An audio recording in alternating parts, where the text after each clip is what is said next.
get a shot at it. And the Canucks are going to win the opening game of the series 4-2. I think to a man, we know we probably didn't play our best, but we've done a really good job of just moving straight ahead. Just forget about it, rinse it, and let's go back to work. It was a fun game. I think the emotions were high. It was physical. Had a lot of good, hard playoff games. We kind of relished in that. And like I said, we stepped on our toe a little bit. They blew it. They had game one in their hands last night, and they blew it. And Andrew Brunette, that was his way of trying to, hey, it's okay. It was a fun game, a little back and forth, a little playoff hockey. It'll be fine. We'll get back to work tomorrow. We're ready for game two. I know. That's how this, it's, you gotta try to turn around for game two. Well, not on this show, because we're going to start today on game number one. 615-737-1025. Let's get the phone number out. We will get to you early and often on a Reaction Monday. Stillman and Company, 1025-1063 The Game. Streaming live on Twitter, Twitch, YouTube, and Facebook Live. We are live from the Busy Bee Plumbing, Heating, and Air Conditioning Game Nashville studios. Ian, I got to tell you, they blew it last night. Not their best performance. They blew it. And so I don't think the Predators deserved to win last night's game. And they didn't win last night's game. But most importantly, they're in big trouble. I mean, I said this all day Friday on the show, and I picked the Predators to win the series. And I said all day on Friday, the winner of game one wins the series. This feels like the kind of series where one team is, that one little beginning to the, that little kick at the beginning is going to be the difference in the series. It's what happened in 2015 against Chicago, where they stole game one and you lost in 6. It's what happened in 2016 against San Jose, where they won games 1 and 2 and you lost in 7. It's what happened in 2018 when you lost at home against Winnipeg in game 1. It just feels to me like this series, these teams are somewhat evenly matched. And it feels to me like what you needed was you needed to win game one. You needed to feel good about yourself. You needed to put Vancouver on their heels and make them desperate tomorrow night. And they couldn't do it. And the worst part about not doing it is they had the game in their hands.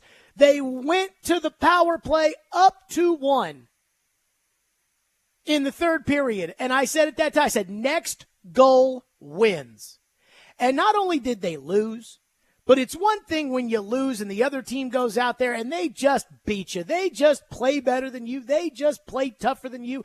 They just play harder than you. 2019 Dallas, was kind of like that, even though you were a disaster on the power play, which is kind of what led to you losing that series anyways.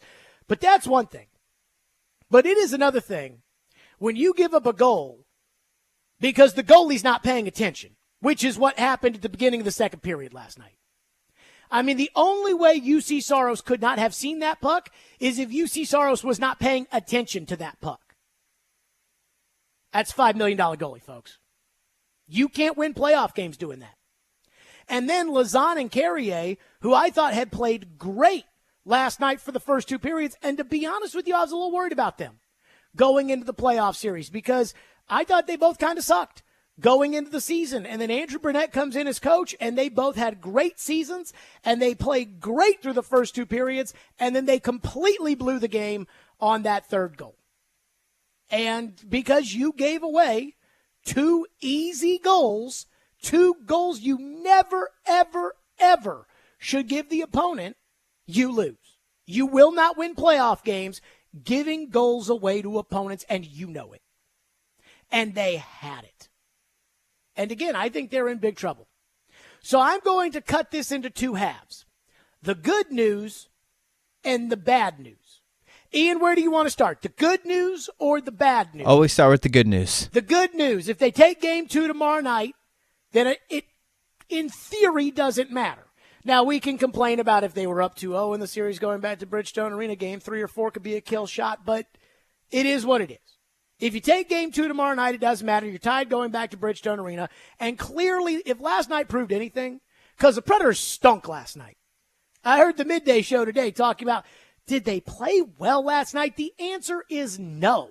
They lost 65% of the puck battles last night. They could not, on an entire power play, enter the offensive zone.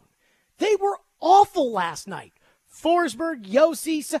So if you can play with that team with everybody outside of Gus Nyquist and Jason Zucker playing like complete horse crap, I think you've got a legitimate shot to beat this team in some of these games.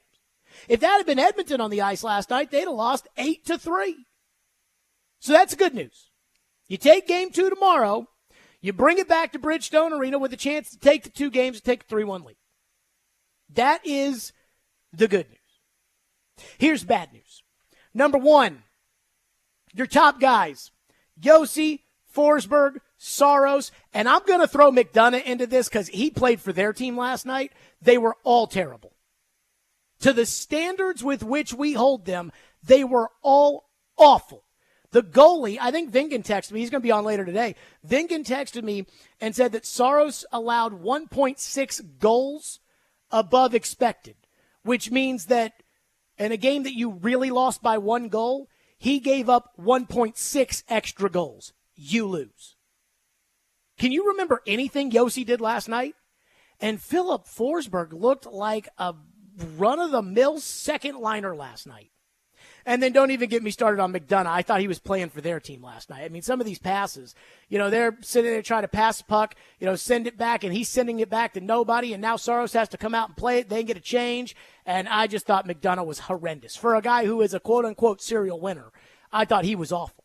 The other guys that are the serial winner groups, O'Reilly and Shen and the other Barry Trotz guys, they actually played pretty well. But I thought McDonough was horrendous. The number 2, as far as the bad news is concerned, goals 1 and 3 for Vancouver were heinous.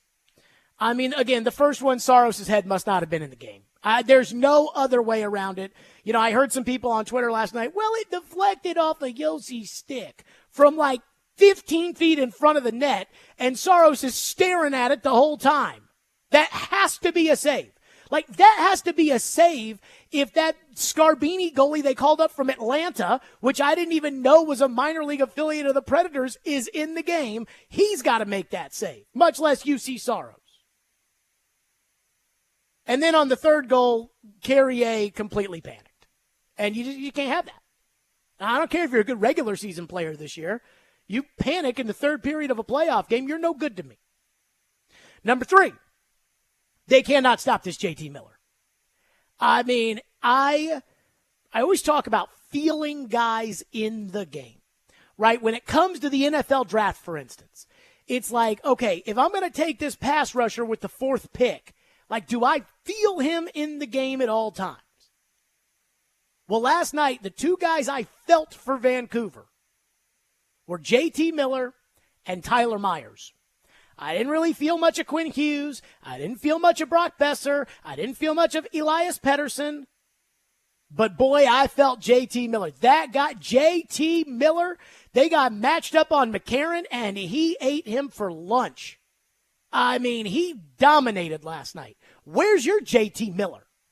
Guy who just takes over the game by himself. I thought I was watching Mark Scheifele in the 2018 Winnipeg series again. Miller was awesome. That's the third bad thing. The fourth bad thing is this, and this one got up my craw last night. I thought Rick Tocchet absolutely worked Andrew Brunette. Andrew Brunette, his calling card, his specialty is the power play. He's supposed to be the best power play coach in the league.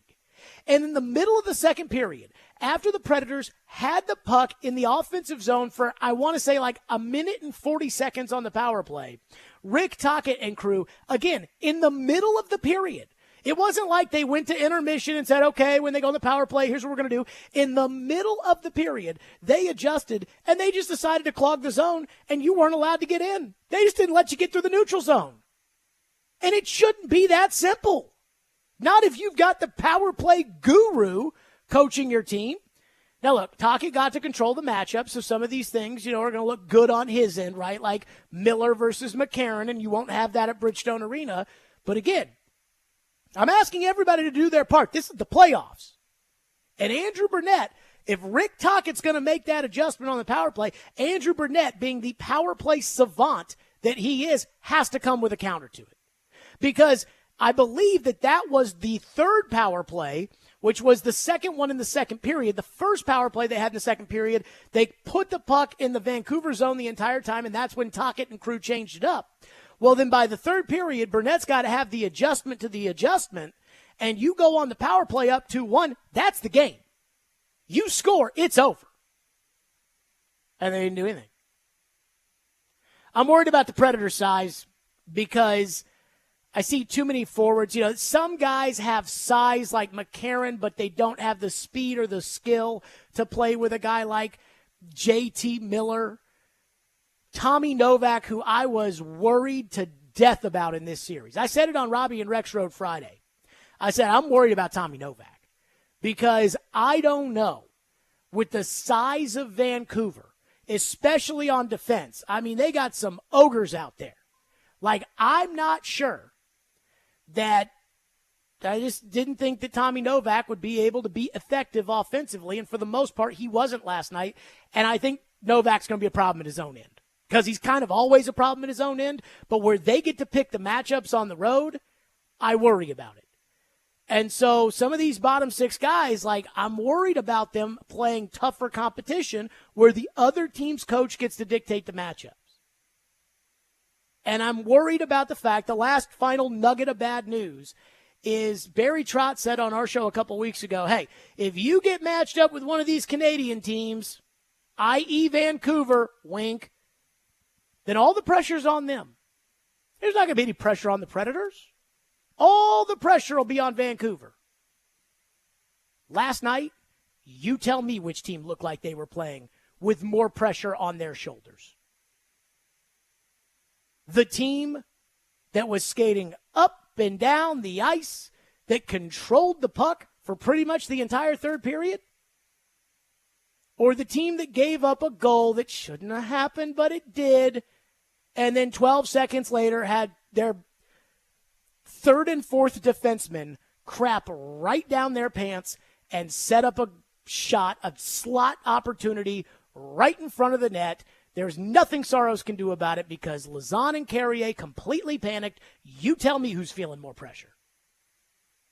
Because Philip Forsberg didn't look like the regular season Philip Forsberg last night. So the good news, you take game two, it's fine. The bad news, everything else. I am incredibly disappointed about last night's game. I know that, hey, there's still a lot of hockey left to be played, but I think they're going to lose the series. I think they'll probably lose it in 5 games. I really thought game one had that much juice, and I'm not going to be the guy who tells you on Friday game one's going to decide the series, the Predators piss away game one, and then say, oh, no, it's okay. I'm not going to do that. So where they sit right now, they're in trouble. Like now, to me, it's kind of a moment of truth. And it's not a moment of truth for the coach. And it's not a moment of truth for the GM. But it is the moment of truth for some of these players. For some of these guys that have been on these teams for a long time and have watched a lot of these playoff clunkers. Because I know we blame John Hines, and he deserved a lot of it. And I know we blame David Poile, and he deserved a lot of it. And I know Peter Laviolette got blamed for that power play in 2019. But Josi, Saros, Forsberg, they've lost a lot of playoff series, guys. And that's who I'm looking at right now. 615-737-1025 is our phone number if you want to weigh in. Well, I'm just getting started. We'll get to your reaction today, 615-737-1025. And there was a moment last night where all of my optimism, again, I was optimistic on Friday. I said I thought the Predators were going to win in 6. I was optimistic yesterday. I was optimistic after the Predators weathered that first Vancouver storm, and then they got on the board 1-0, and all of a sudden I thought, oh, my God, they might be able to take it. There was one moment last night where I just put my hands in the air and said, they're probably going to lose the series. We'll get to that next. 615-737-1025 is our phone number. Let's talk Window Nation. Window Nation, I love them. I can rely on Window Nation. They're the best. April is here, and if your windows will not open for fresh air or seal tight to keep out pollen and bugs, then talk to my friends at Window Nation. Because right now, for every 2 windows you'll buy, you'll get 2 windows free. So there's no limit on how much you can save. And plus, you can save even more with no interest or payments for 24 months. With that proven quality, you'll get affordable windows that meet or beat the national brands. So do not miss out. Again, that's for every 2 windows you'll buy, you'll get 2 windows free and no interest or payments for 24 months. Call 866-90-NATION or visit windownation.com to schedule your free in-home estimate. And I've said, I had them out for my free in-home estimate. They told me I didn't need windows. That was the moment that I realized, hey, these guys are for real. Like, they really are experts and they care. Not about making a buck, but about taking care of your home. That's windownation.com.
Up the right side. Tipped on over. Brought into the zone. And the shot. And the score. Oh, my. Elias Lindholm coming in left side. Got enough on it to get it past UC Saros. And the game is tied at 1. Elias Lindholm gets the home team on the board. Not much of a shot, but it's a transition. Quick transition from Vancouver, and that's one UC Saros is going to want back. He has been had a tough start to the season. Good down the stretch. Lindholm eyes up the whole way. Takes advantage of a little bit of a screen right there, but this goes into the theme of the Vancouver Canucks. Get the puck out of the D zone as quick as you can. 1-2 quick pass through the neutral zone. And Rick Tocchet was saying he doesn't like shots on net unless there's somebody there, but I bet he liked that one. Yeah, Rick Tocchet doesn't like it when you put it on net and the goalie's looking right at it, and it's going to be a save every time, except for the one time that for some reason the goalie's not paying attention, which is what happened last night. And that was the moment where I thought to myself, oh, God, they're going to blow this series. They had the 1-0 lead in intermission, which I didn't love the first period because I thought the Predators made a lot of boneheaded mistakes, but that building last night looked electric. So I'm going to give them credit for kind of weathering the storm. And then Zucker gets on the board, and there's a lot of positive momentum going into period 2. And Saros, I thought, was great in the first period. And then all of a sudden, Elias Lindholm just comes skating right down with Yossi, and he puts one right on net for the sake of it. Like, let's just shoot it for the sake of it. It deflects like a tiny little bit. Saros is staring right at it, goes into the net. When it happened in live time, I saw the goal, and I thought to myself, what happened? I mean, I must have missed something because to me it looked like Elias Lindholm, just went down and fired a shot from 12 feet out. I mean, you wouldn't even do that on a penalty shot. And he fires it from 12 feet out, and it went in the back of the net against the all-star goalie. What happened? And I saw the replay, and I thought, you have got to be kidding me. You have got to be kidding me. And then I saw some excuse-making. Oh, the puck, it deflected off of Yossi's stick. Maybe like a little bit. There was enough time for him to make the adjustment. And I have been a defender of UC Saros for a long time. But I can't get over that second goal last night. You cannot give up goals like that and win playoff series. And that leads me to Saros as a whole. That's the kind of goal that leads me to the conversation that I think we need to have. And that conversation is, if he can't do better than that last night, if he can't win you a playoff series, then when this playoff series is over, it's time to move on. Because I'm sorry, but you don't get 15 chances to prove that you can win a playoff series. Saros was the loser in that terrible Arizona bubble series. I gave him a pass. He's a slow starter. COVID, it was weird. It was all kind of crazy. And so, that's fine. Thought he played okay in the Carolina series. I actually thought he played really well in the Carolina series in 21, but they didn't win. And then he didn't play in that Colorado series. So this is series number 3. And at some point, if you're going to be this $8 million goalie, which is what they are saying that he is supposedly going to one day be, if you're an $8 million goalie, you win playoff series. Pecorine made a lot of money. He won playoff series. Tuukka Rask made a lot of money. He won playoff series. Henrik Lundqvist made a lot of money. He won playoff series. I can go get Kevin Lankinen to lose. I don't need to pay you $8 million in order to lose playoff series for me. And what happened last night, again, Vingan says the analytic was 1.6 goals over expected. That's terrible. That's terrible, especially in a playoff game that was decided by one goal. So if UC Saros can't get his crap together, then he's not worth keeping around. So to me, when I saw that puck go in the net, I said, I don't know if I can rely on this guy in the playoffs. I don't know if this guy can win in the playoffs. I don't know if he's good enough to win in the playoffs. I don't care about the regular season. I'm talking about the playoffs.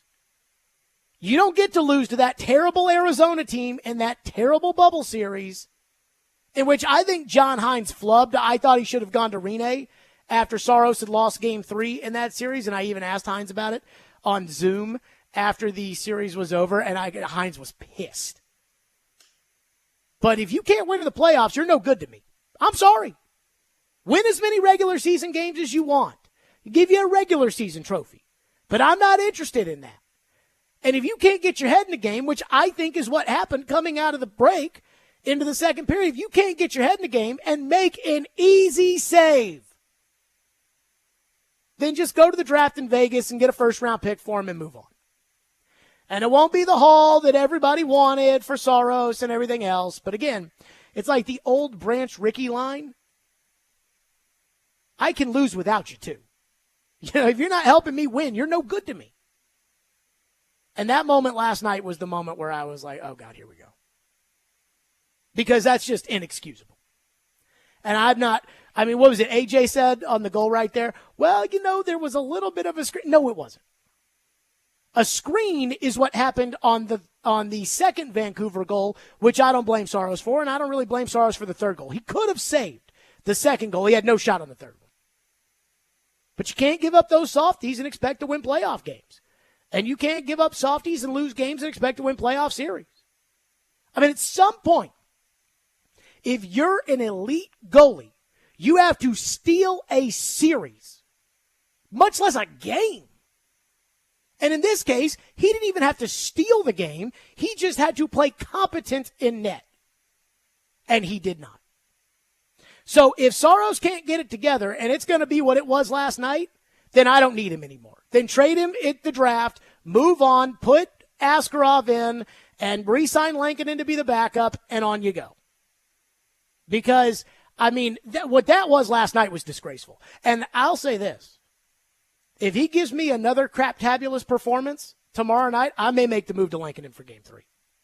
I might do it. And I've never said that about Pekka Rinne, even though after Game 2 of the Stanley Cup Final, people were asking Laviolette if he was thinking about making a move, which I thought was ridiculous. Rinne had gotten you to that point, and I've never said that. The only time I ever floated it out there was during the Arizona Bubble Series when Pekka Rinne was still good.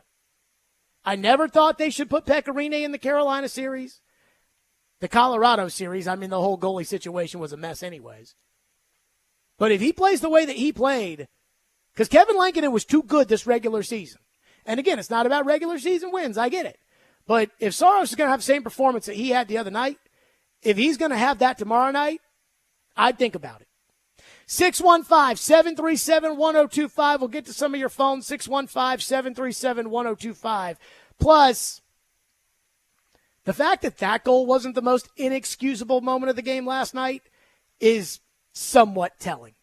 Hiller Plumbing, Heating, Cooling, and Electrical. You know I love Hiller. They take great care of my home. They can do the exact same for you.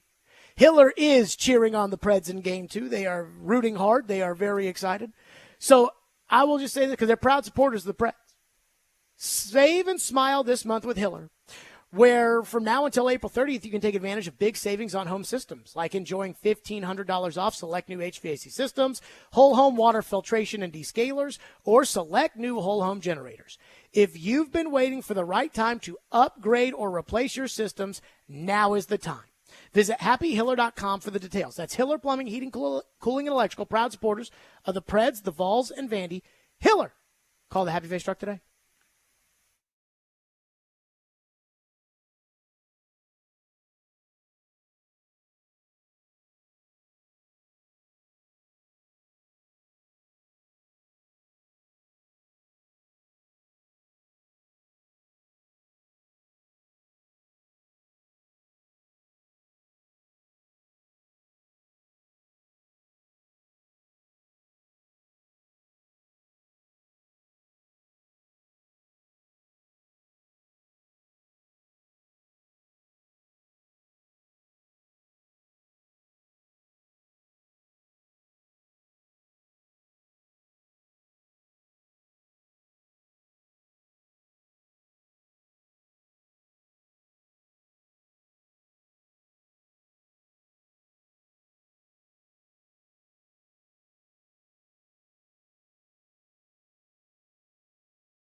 Suter, and then a shot by Garland goes wide. Out of the left wing corner to the blue line. Here's Hughes with a shot, and he's tied the game. Quinn Hughes ties it up 2-all at 8:59 of the third period. Off the face-off following the goal. Hughes sends it in down the left side. Trying to feed it out in front. A shot at another score. Dakota Joshua as the Canucks have come back to take a 3-2 lead. 2 goals in 12 seconds. I thought we were starting to take over the game, and we fall asleep on a shift in the offensive zone, lose assignments, don't block a shot. It's 2-2, and I thought we had a lot of momentum going there. So that's hockey. We got to learn from it, move on, etch-a-sketch memory, short term, and move straight ahead. Just a killer last night. And you know what's funny is a couple of years ago, we had a big debate on the program, the great John Hines debate. You remember that, Ian? Sure. Me and Chris Mason going at it over the coach, and where we really got into it was about Carrier. In fact, it led to C-Mace accidentally cursing on the air, which was an all-time funny moment. And I thought Carrier sucked. And as bad as I thought Carrier sucked, I thought Lauzon sucked even worse. I told Barry Trotz, when we were talking about Andrew Brunette earlier this season, I said, I did not even know if Jeremy Lauzon was an NHL player. Like a legitimate NHL defenseman. And this year, they were awesome. Last night, they were really good for the first 2 periods. And then that. And, I know Andrew Burnett's trying not to act like it's that big of a deal. Hey, there's the ups, there's the downs. We got to stay even keel. I get it. But it's like, those are plays that I expect AHL guys to not screw up. I'm not asking you to do anything crazy. I'm asking you not to panic with the puck right in front of the net twice. And so that's what gets you beat. Phone lines are driven by WilsonCountyHyundai.com. One texter says, you are completely wrong, Jared. The Predators have proved time and time again this year that they have been able to overcome adversity when their back is to the wall. They prove they can compete with and beat this team. It would have been nice to win last night, says the texter, but win tomorrow and you can have home ice going back to Nashville. You acting like the series is already over is a Skip Bayless take. Now, see, here's what I'm going to tell you. I don't care that the Predators have never won a series in which they've lost game 1. They're 0-12. I do not care about that stat. Because what happened, 2 years ago and 3 years, has nothing to do with this team. But I said going into this that I felt like in an evenly matched series, the key to the series was who gets the leverage by winning game 1. And you lost. So I'm not going to sit here and all of a sudden change my tune from Friday, in which I said that game 1 was crucial, and then say, oh, no, it's okay that they lost. And it's not okay that they lost. Because now, I think they're on their heels tomorrow night. I really believe, and I remember Keith Jones, during the Cup final in 2017, and the Predators lost the first 2 games at Pittsburgh, and Keith Jones said, Nashville fans, I know you're new to this, but it's okay. You're only down 2-0. You're going back to your building. You've got a chance to even the series. It'll be okay. And the Predators did end up tying the series and whatnot. I don't feel that way about this series. I think if they lose tomorrow night, I think it is done. I give them about a 10% chance to win this series right now. That's how important I thought game 1 was. And the part that angers me the most is that they had it. They had it. They had the game in their hands. One texter says, the defense was not great. Lauzon and Carrier looked overmatched. McDonough and Schenn looked slow. But if the top line doesn't go -3, the Predators would have won. Again, I don't really care about the whole plus-minus thing. That doesn't bother me. What bothers me, and I thought Schenn actually played well last night. I don't think Schenn's very good, but I thought Luke Schenn played well last night. What bothers me, again, is the fact that got nothing from Yossi, got nothing from Forsberg, got nothing from Saros, but I really didn't get anything from McDonough last night. And while I don't think they really got much from Pedersen and Besser and Hughes, they did get a lot from JT Miller. You know, that was kind of their ace in the hole. And I thought Demko played very well last night. And that save he had on that Evangelista pass, that pass from Evangelista last night was a freaking BB. I mean, it was a beautiful pass. I think it was Novakian who was crashing the net. And you mean the chance? It was Beauvillier. It was Beauvillier. Okay. So it was Beauvillier that was crashing the net. And I mean, had great positioning. And I mean, 10 times out of 10, if you can make that pass and you've got the guy and you hit him in stride like that, that's going to be a goal. And that was an incredible save by Demko. And again, their big guys outplayed your big guys because Miller and Demko showed up and your guys didn't. One texter said, I didn't think the Predators played terribly last night, but the big boys, Yossi, Forsberg, and Saros, just didn't produce as much as their big guys. Bingo. And nobody ever wins playoff series because somebody's fourth line outproduces the other team's top lines and everything else.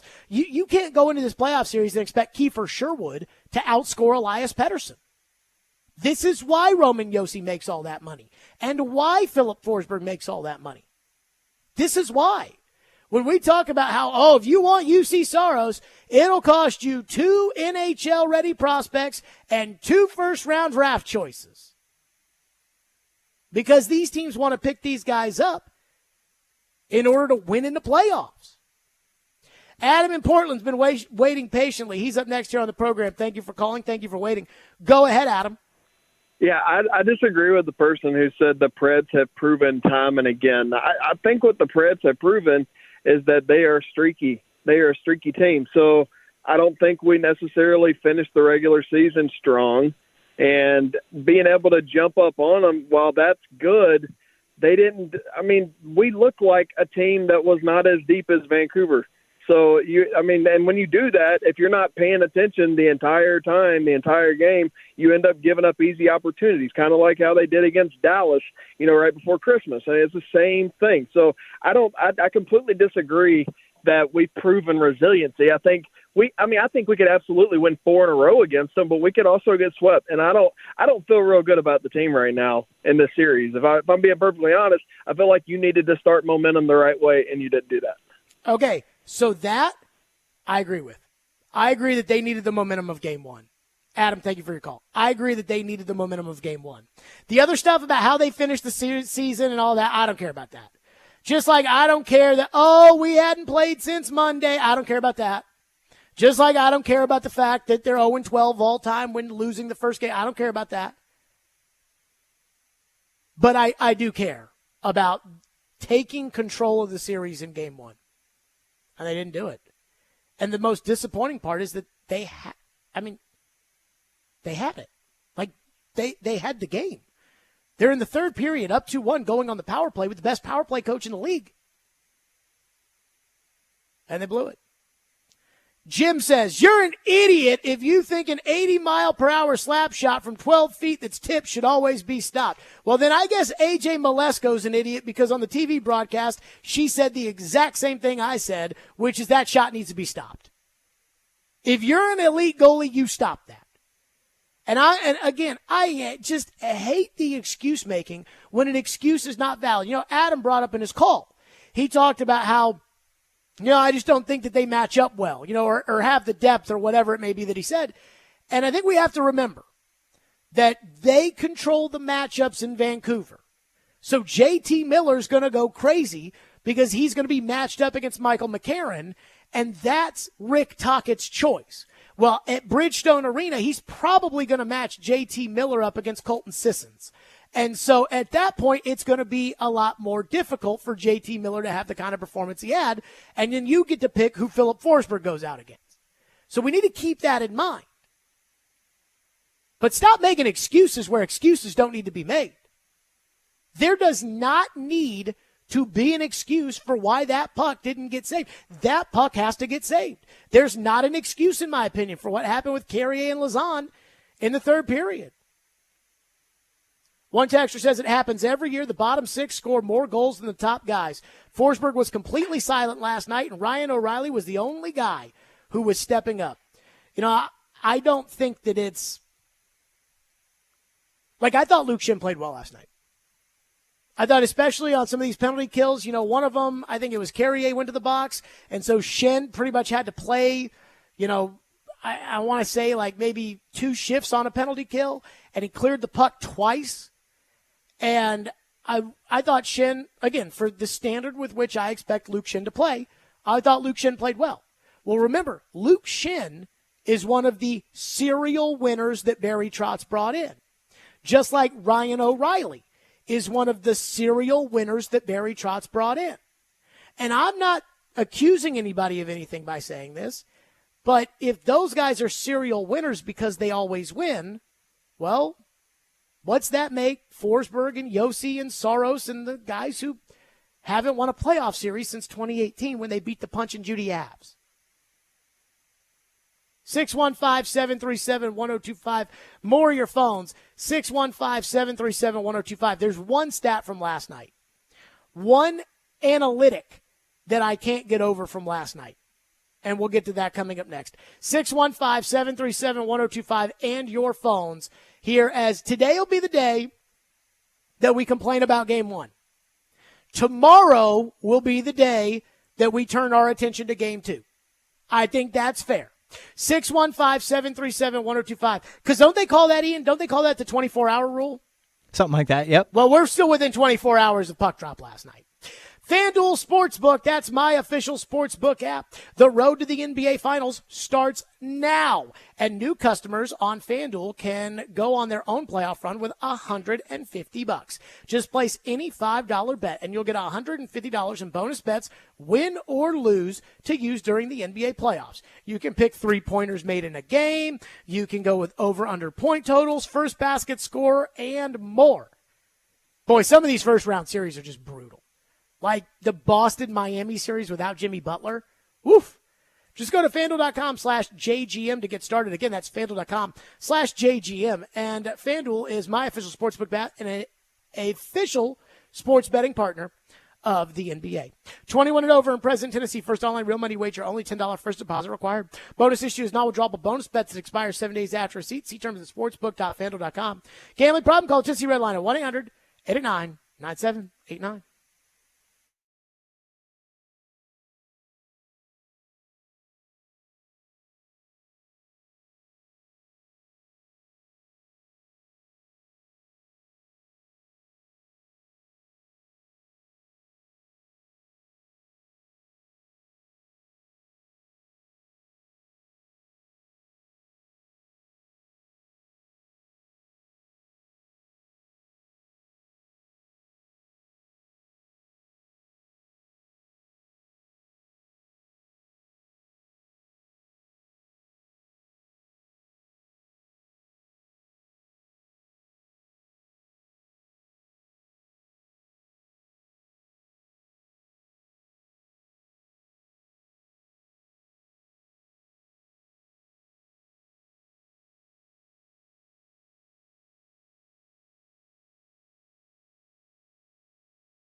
Gus, pretty fast-paced back and forth game throughout. Canucks had a big third period, but overall, what did you think of your team's game tonight?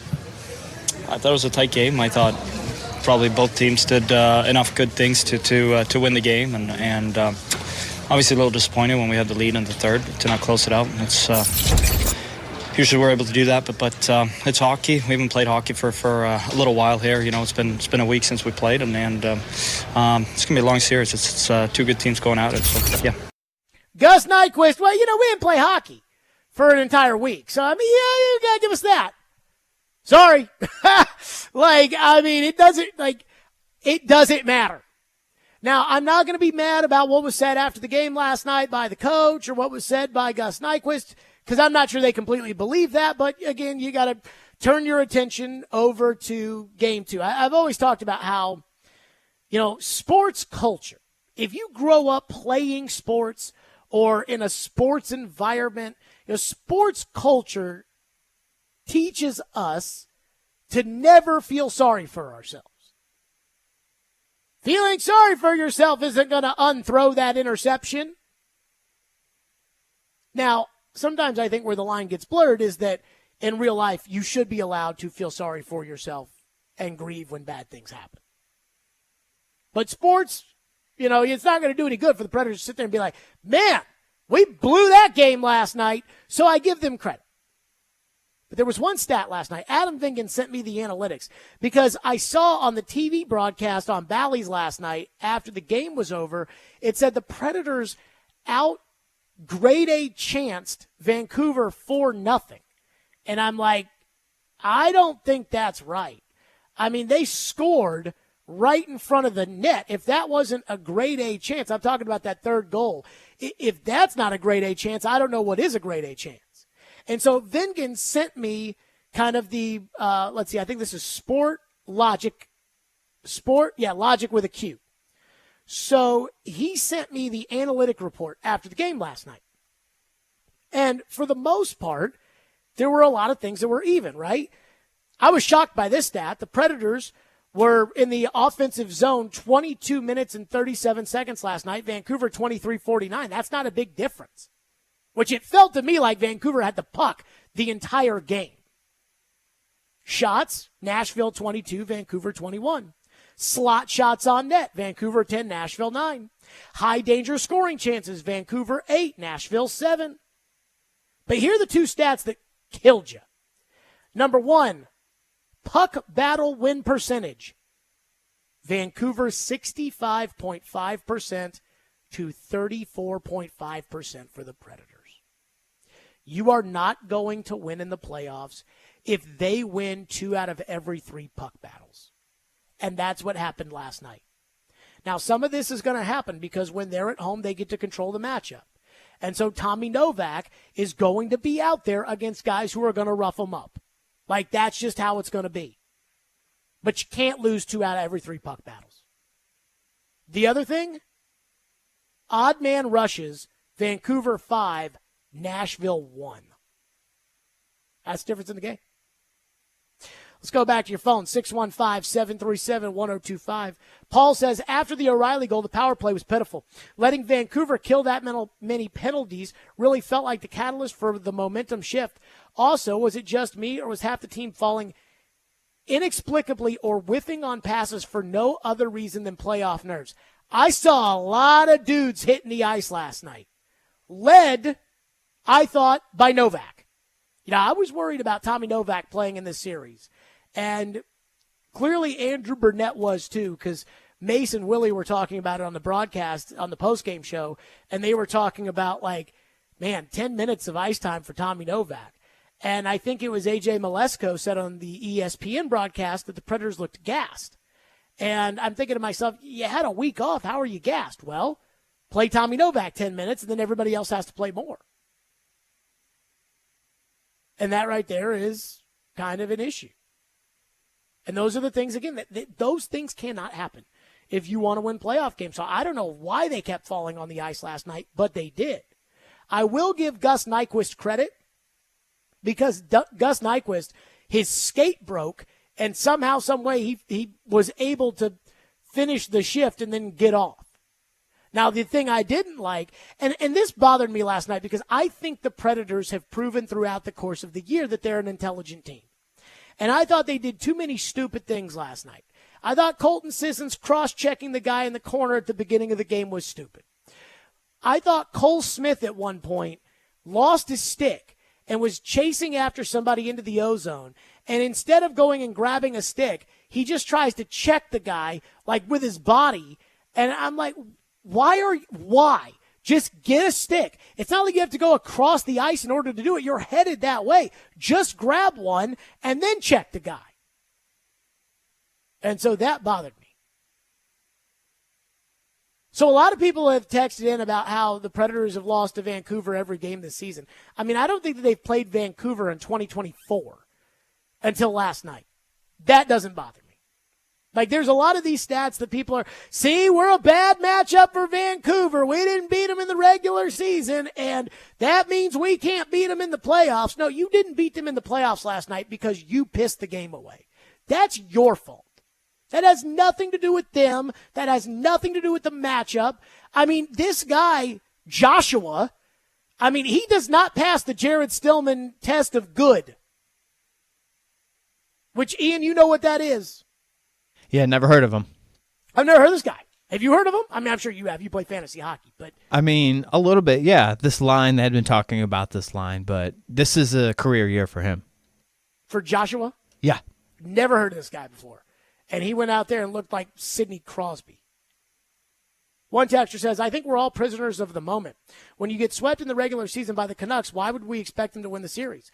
The Preds had a great run, but other than that, we're up and down the whole season as always and middle of the pack. But the good thing is the team can get better next year. Screw next year. I'm not worried about next year. We'll talk about next year. I do not care that they lost to Vancouver in December. What happens in December has nothing to do with what's going to happen. You cannot look at last night's game in which you lost basically by a goal and say, well, we can't beat this team when your star goalie allowed 1.6 goals above expected. That stat alone tells you that the goalie lost the game. That has nothing to do with how good Vancouver is. That has everything to do with your goalie choking, which is what happened yesterday. And that's, I think, what bothers me the most is that I'm not going to say that I think that Forsberg and Yossi and Saros are chokers, but I'm worried about the fact that they might be. And I'm worried that last night they choked. And that if the nerves of game one in Vancouver, when, again, Barry Trotz said, hey, all the pressure's on them, I wonder if that is a sign of what this core group is really made of. One texter says, if you're ready to move on from Saros, the question has to be asked, are you ready to pass the torch to Askarov, who is at Milwaukee to be your long-term number one goalie? Is he ready? I mean, if they were willing to trade him when they thought they weren't going to make the playoffs, and then after they didn't trade him, say, well, we can still trade him at the draft, my guess is they are. And they didn't draft him in 2020 to never play. So at some point, it's going to be time for Askarov to play. 615-737-1025. I'm not going to complain about the Predators for the entire day. I'm just not going to do it. Plus, we got the NFL draft coming up. And I have a Titans hot draft take with all the speculation and all the reports and all the rumors and all the names and all the... There's one thing that I just feel in my gut is going to happen on Thursday, or at least is what the Titans are planning for Thursday. And we'll get to that coming up next. Let's talk about the draft first. Do not miss our coverage right here, 102.5, 106.3 The Game. We'll be at Twin Peaks in Madison at 6 o'clock. Now, I'll be there at 2, but we'll be there at 6 for the start of the best and most authentic from the heart draft coverage in town. This isn't going to be the everybody's an all-star draft coverage that you get from the national broadcast, and this is not going to be the Sunshine Titan pumping broadcast. This is going to be the same broadcast that we had that went crazy when Dylan Radins was drafted, The same one that went crazy when they drafted Monty Rice, and the same one last year that went crazy when they took a guard. Plus, Chris, Derek, and Trevor. At Twin Peaks on Thursday, coverage of the draft presented by Parman Tractor and Equipment, ESPN Bet Sportsbook, and Busy Bee Plumbing, Heating, and Air Conditioning.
Stillman and Company, 102.5, 106.3 The Game, streaming live on Twitter, Twitch, YouTube, and Facebook Live. We are live from the Busy Bee Plumbing, Heating, and Air Conditioning Game Nashville studios. Rand Carthon talks tomorrow for the pre-draft press conference. Do we know? I need to look at the email. Is it just Carthon or is it Carthon and Callahan? I think it just says pre-availability, whatever. But again, the Titans will sit down with the media and they will say nothing revealing, as every other team does for the most part, which is fine. But again, that's kind of where we'll get a little jazzed up and we'll try to read between the lines and we'll do all of that. But what I find to be fascinating is I've always told you guys, don't listen to what anybody says around this time of the year, but look at what they're doing. Listen to the actions more so than listening to the words. And so with that, I have a Titans draft hot take. I think the Titans are planning to draft Joe Alt with the 7th overall pick and everything else is a smokescreen. And I know you're going to say, well, Jared, everybody thinks that they're going to draft Joe Alt with the 7th pick. But I'm talking about what the Titans have done. Brian Callahan getting to the combine and saying this is a deep receiver draft, and we want to draft a couple receivers in this year's draft. Smokescreen. The talk from TD about trading down. Smokescreen. Matt Miller, Charles Davis, both had the same kind of breakdown, which was if the Titans trade down or if Joe Walt's not there, it's okay because the Titans like Dalise Fuaga and Olu Fashanu. Smokescreen. The fact that the Titans didn't go to Joe Alt's pro day, I think, was a smokescreen. Remember, as far as the actual drills are concerned, they can watch that on tape, but more importantly, they already saw him do those things at the combine. It's not like Joe Alt didn't work out. Joe Alt worked out at the combine. They were at the combine. Joe Alt worked out great at the combine. So they know that it raises some eyebrows of probably people in the league. They don't care what I think. They don't care what you think, but they care about what the other teams in the league think, that it might raise some eyebrows that, man, I didn't see Rand Carthon there. I didn't see Brian Callahan there. I didn't see Bill Callahan there. I mean, I saw Brian Gardner there. And I don't know who from the Titans went to the Notre Dame Pro Day, but I saw that guy there. And I think that's a smokescreen. The talk about Fashanu, Fuaga, Latham, we've heard a lot of talk about him. I think that's a smokescreen. I think the Titans think they're going to draft Joe Alt on Thursday. I think they're going to use the 7th overall pick, and they are going to do it, and they don't want anybody to know that, and they want to throw everybody off to the scent of it because of what happened last year when they let the cat out of the bag with C.J. Stroud. And maybe, look, I don't think this is the case because this hasn't reportedly been the case, but maybe Houston would have taken C.J. Stroud number 2 overall no matter what. And maybe it was Mike Vrabel that did all the talking since all the C.J. Stroud stuff came from Diana Rossini. And, well, you make the connection yourself. We've made it for you plenty of times, and Vrabel's not here anymore. But I think the Titans probably look at even the idea that they want Joe Alt, and they kind of want to throw everybody off to it. This way, by not talking about Alt at all, you're leaving nothing to chance. Because even though I don't think it makes any sense for the Jets, for instance, at 10, or even really the Bears at 9, to move all the way to 6 or move all the way to 5 in order to draft a left tackle, I do think the Titans just figure, well, it's not going to do us any good if people think we want this kid. So let's not give anybody any reason to think we want the kid other than the fact that we didn't do anything at tackle in free agency. We have a glaring need for tackle. And, well, we used a top 30 visit on him. And I think, again, the top 30 visit, if they had the choice to not use the top 30 visit, I think they would have made that choice. But I think they looked at it like, hey, we're going to throw enough people off by not going to the combine, and we already got drug a little bit for the pro day. We're already getting drug a little bit because we left the combine early in order to, be at the groundbreaking of the new stadium, which was the day we were interviewing the offensive line candidates. And so instead of Zooming with him, like, let's bring him in, let's get him around Bill Callahan, a.k.a. Big Coach. Around Big Coach, and let's just, at some point, as much as we want to throw everybody off, we got to dot the I's and cross the T's.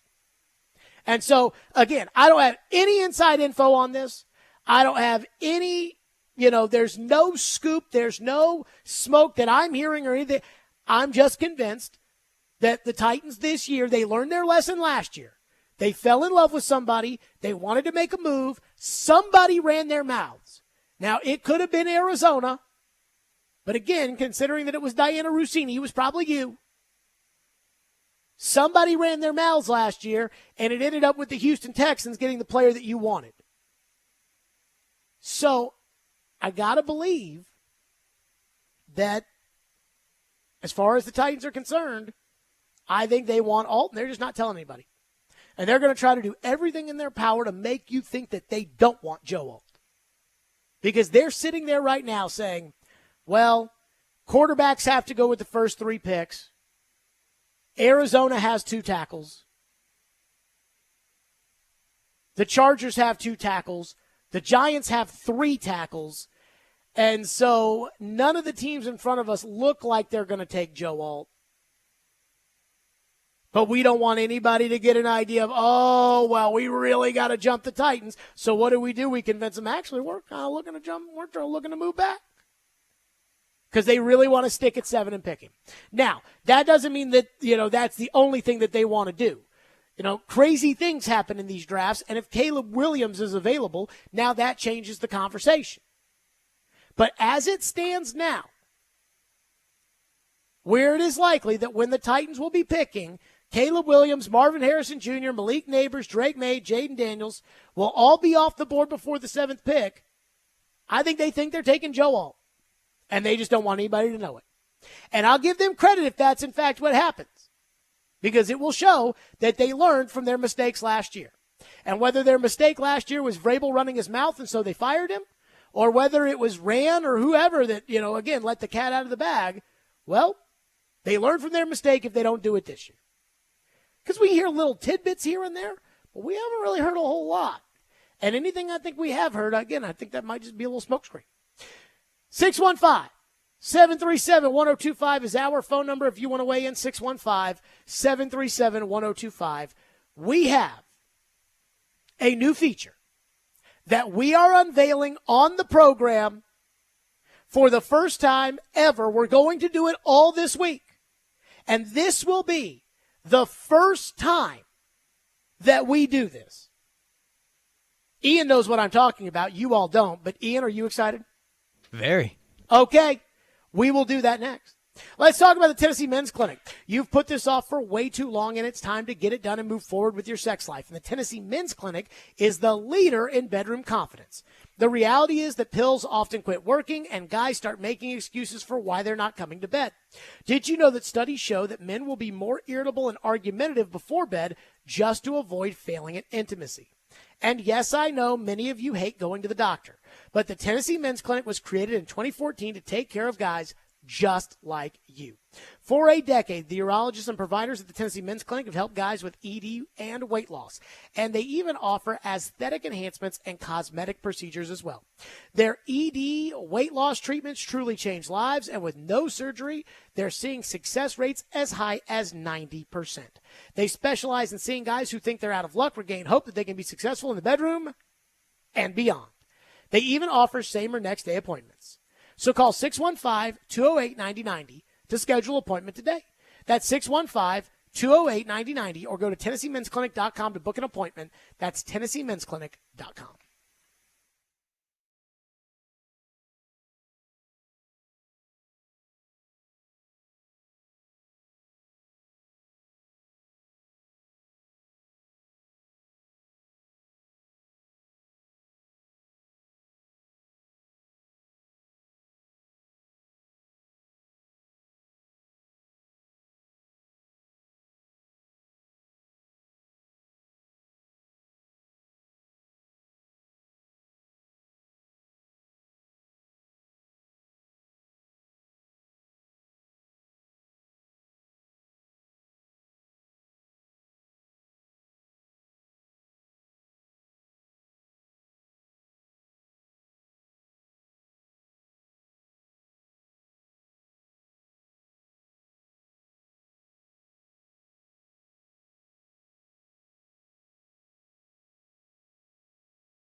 Here's the number one do.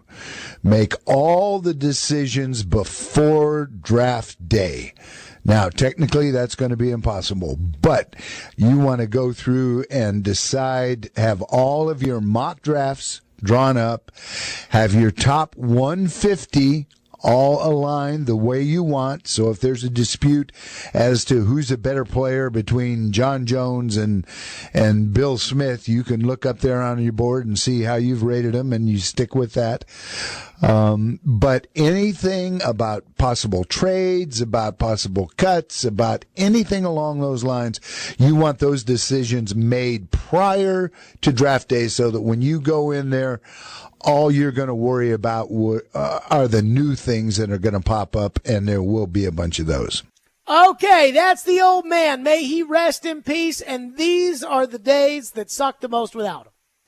But, as he said, all the decisions have to be made before draft day. Now, as he said, you can't necessarily do all that, but all these little conversations, like last week when we talked about Drake May and Will Levis and Brock Bowers, and it's like we got to have the conversation now. I mean, we talked about, hey, if Drake May falls to 7, what do you do? And everybody was like, well, this is so stupid. He's not going to do that. I mean, Will Levis went in the second round last year, and nobody thought that was going to happen. So, with that, we are introducing a new feature, the Pro Football Focus Mock Draft Simulator. We are using the official Titans simulations on the Stillman & Company program. So here's what we're going to do. All throughout the rest of this week, we are going to run draft simulations in which we put the Titans on the clock at 7:38. And again, what trades are available, what trades aren't available. Again, all of that we're going to go through, and we're going to say, okay, in this situation, for instance, Johnny's off the board, but Jimmy is available at 7. Do you take Jimmy? Do you trade out? Who wants to trade for the pick? What will they be willing to trade for the pick? So on and so forth. And then you guys decide if we made the right call or not.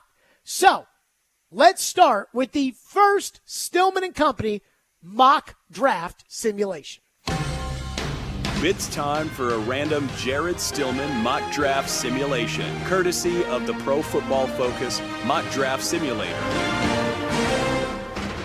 Okay, let's start this situation right now. Titans have the 7th pick. The first pick in the first mock draft simulation is done by Pro Football Focus. And again, they control all the other teams. I control the Titans.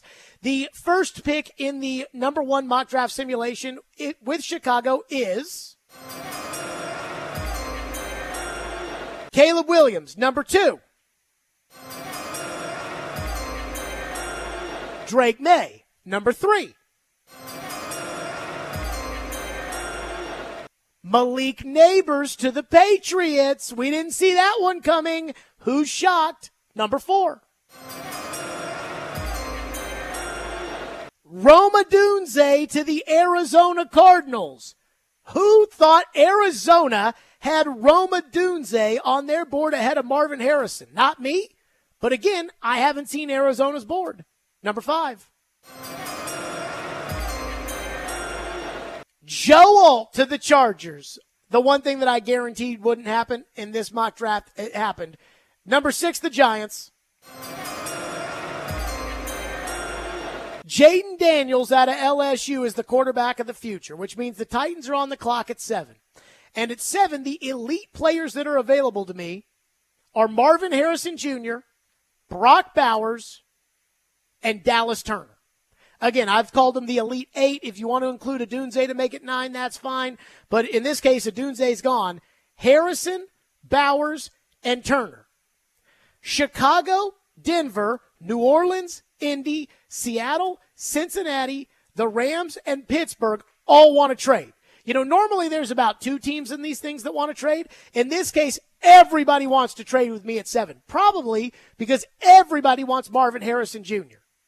So now here's the question. What is Marvin Harrison worth to you? So, for instance, let's take Chicago at 9. I wanted to see, would Chicago give me the 9th pick? So I'm still going to get one of Harrison, Bowers, or Turner. Will Chicago give me the 9th pick and their first rounder next year? They said no.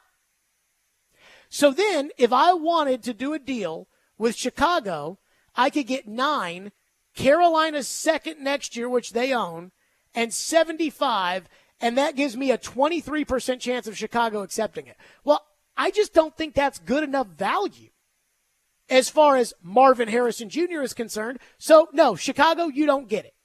Let's go to Denver at 12. Who wants to offer? If I ask Denver at 12, who, by the way, shockingly acquired Zach Wilson today, if I ask Denver for 12 and their 2025 first rounder, then I've got a 20% chance, according to Pro Football Focus, of them accepting that trade. In order for me to trade Marvin Harrison Jr.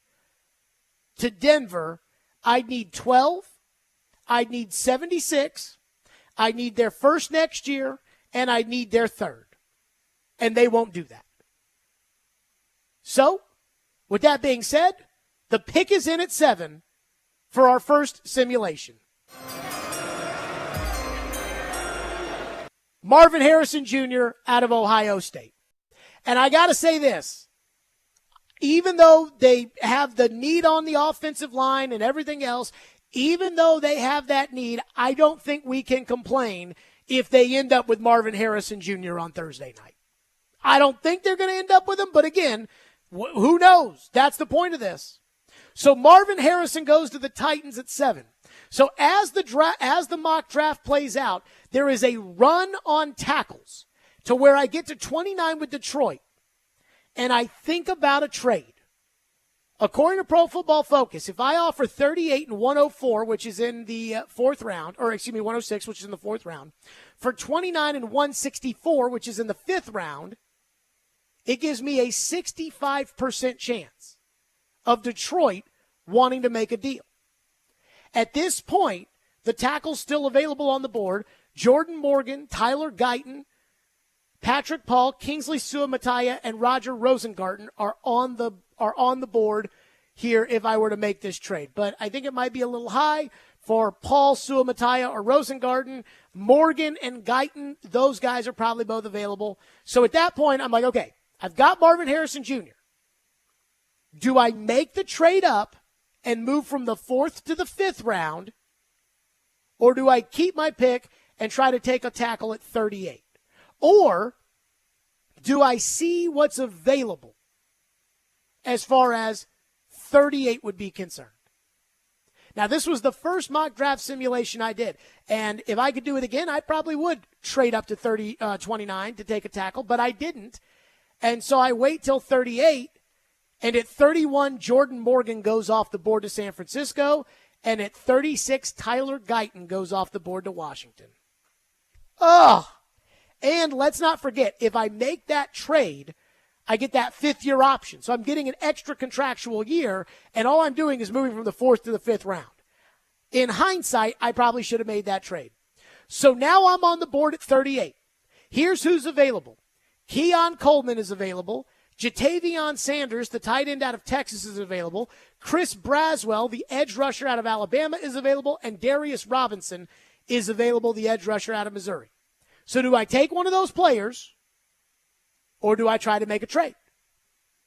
Vegas wants to trade and New Orleans wants to trade. Vegas is at 44. New Orleans is at 45. Well, I don't have a need to take Keon Coleman because I just took Marvin Harrison Jr. And again, one of those first-round-ish tackles are not available. Keon Coleman is not a tackle. Sanders is not a tackle. Braswell's not a tackle. Robinson's not a tackle. And Guyton and Morgan are gone. Vegas wants 38 and Burks for 44, 77 in the third, and 112 in the fourth. That's a 26% chance. If I ask instead of 112 for next year's fourth, it goes up to 38. New Orleans, meanwhile, really wants to do 38 and Burks for 45 and 25's third-round pick. But that's certainly not good enough. So I look and say, okay, well, let's see. Burks and 38 for 45, 150, 120, and next year's third-round pick. Only a 90% chance of that. And again, what am I really getting? So here's the deal I think I'd be willing to make. Offering Vegas 38 and Burks for 44. So I'm moving down a couple of slots in the in the second round. 77. So I am picking up a third that I don't have this year. And 112. So I'm picking up a fourth to add to the fourth I already have. Vegas declines the trade. So now I turn to New Orleans. 38 in Burks. And again, I can trade Burks now because I just drafted Marvin Harrison Jr. 38 in Burks for 45, 150, next year's third, and next year's fourth. So that would replace the third that I lost in the Snead trade, and it would give me an extra fourth in next year's draft. I accept it thinking, I don't love any of these players on the board at 38, maybe Darius Robinson, so I can move down to 44, and I can go ahead and I can make the trade. So I make the trade. So now I've picked up 45, 150, 2025's third rounder, and 2024's fourth rounder. Then Green Bay at 44 wants to trade. Now I'm nervous about this because Sua Matai is still on the board. Now I'm at 44 and I need a tackle. But Green Bay is willing to offer me, Green Bay wants 44 for 41 for me to move up, for 41 plus 58.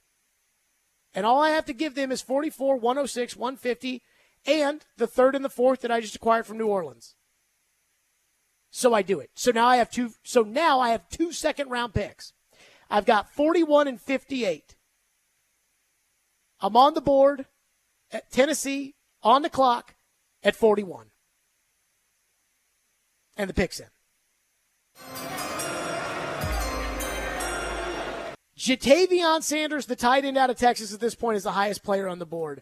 And so I take him. Now, we haven't talked a lot about Jatavion Sanders, and a lot of people are convinced that Chig is a starting tight end. I am not. But in this case, Chig stays tight end one, and Sanders, who I took in the second round, is probably by midseason, I'd like him to overtake Chig, and I would like him to be the long-term solution. But I still have the 58th pick, and Kingsley Sua-Matia is on the board. So can I get from 41 to 58 and still get that player? The answer ends up being no. Sua-Matia goes with the 53rd pick, which puts me on the clock at 58, and now I have to take a tackle. And at 58, I draft Blake Fisher out of Notre Dame, who's on the opposite side of Joe Alt. Certainly does not have the resume of the other guys we've talked about. And here I am right now, having run through this exercise, kicking myself that I didn't just trade up with Detroit to get Jordan Morgan or Tyler Guyton. All in all, I drafted Harrison at 7. Then I traded 38 and Burks for 45, 150, and a 2025 third and a 25 fourth. Then I traded 45, which I got in that trade, plus 106 in the fourth round, plus 150 and those two next year picks to Green Bay in order to get 2 second rounders, 41 and 58.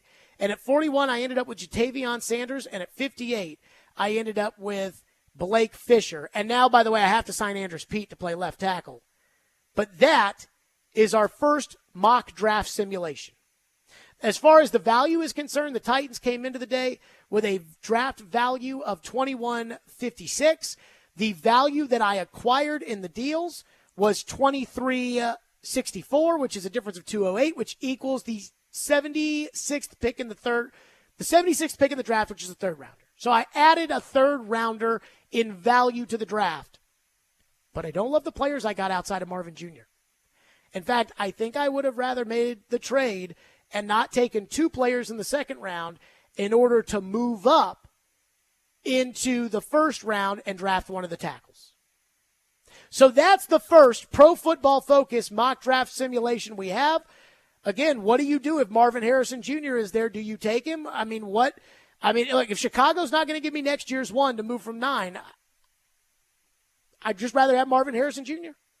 And that was the decision I made.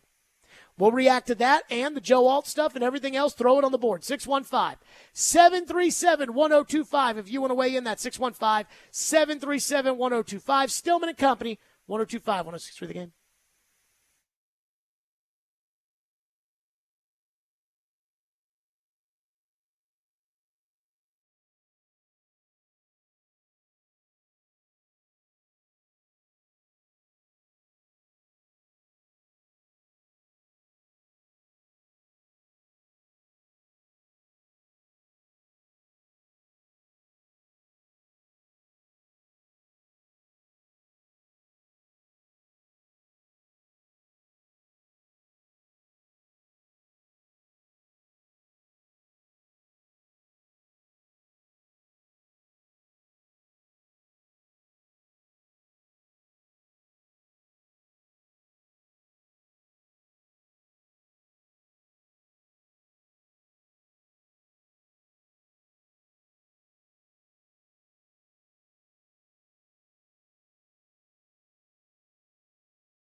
Why is it that after the draft, everybody that has a press conference gets up and says the same thing, which is, we didn't think this player would be there at that point in the draft.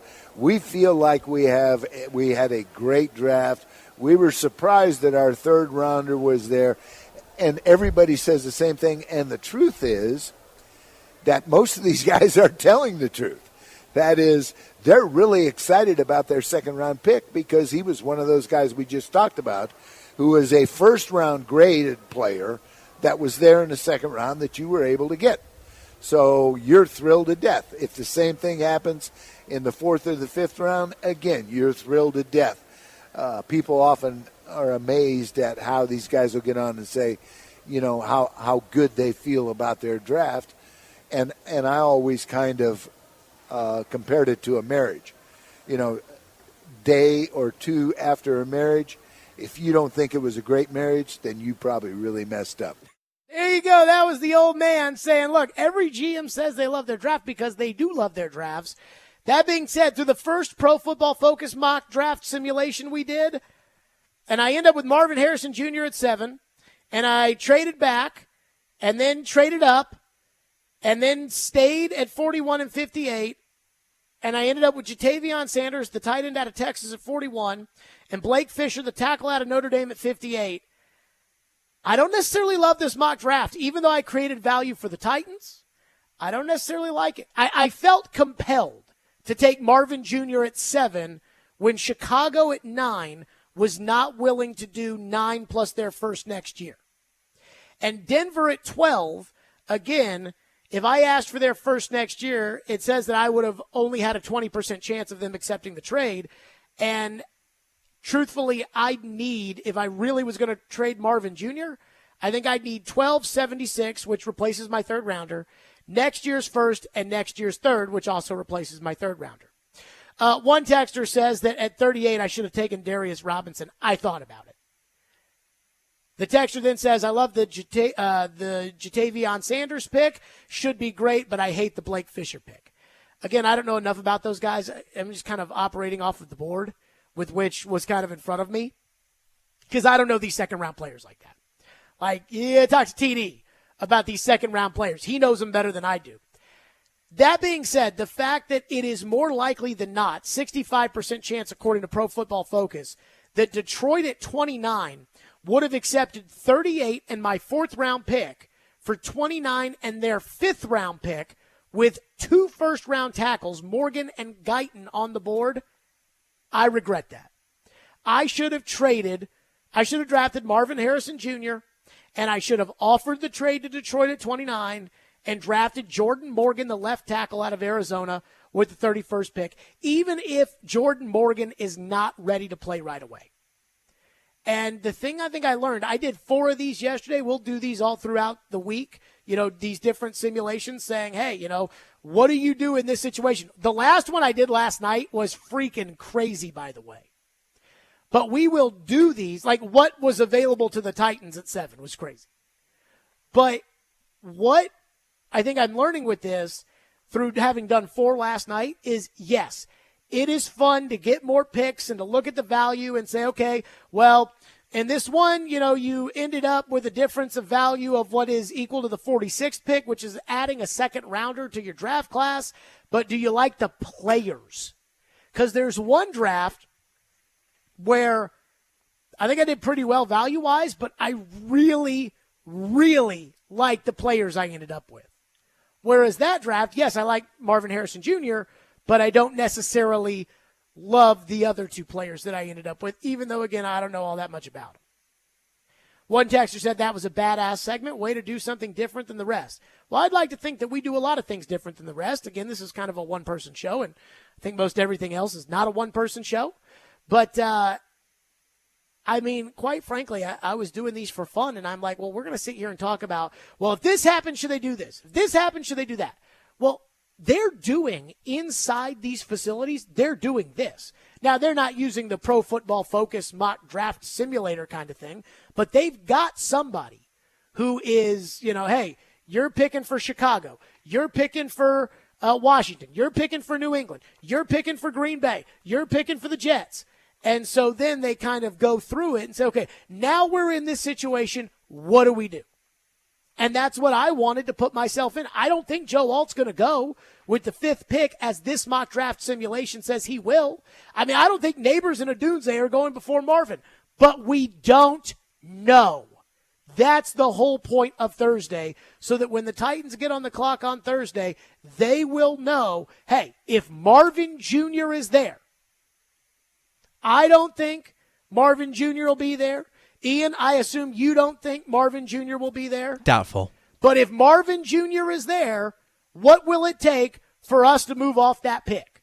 Those are the discussions they're having. For me, with Chicago, I did not want to do 9 plus Carolina's second next year plus 75. It would have got me back into the third round, and it would have picked me up a second next year, and I like it. But I would have been giving away Marvin Harrison, and I would have ended up with Dallas Turner. And while I like Dallas Turner, I think there is a difference in talent between Marvin Jr. and Dallas Turner. So at that point, I'm taking Marvin Jr. Jacob says Blake Fisher has so much talent. He was overshadowed by Joe Alt, and he can play left tackle, and he came out as a higher prospect to Notre Dame as well. I'll have to take your word on it. Again, I haven't watched the tape of Blake Fisher, but I'll take your word on it.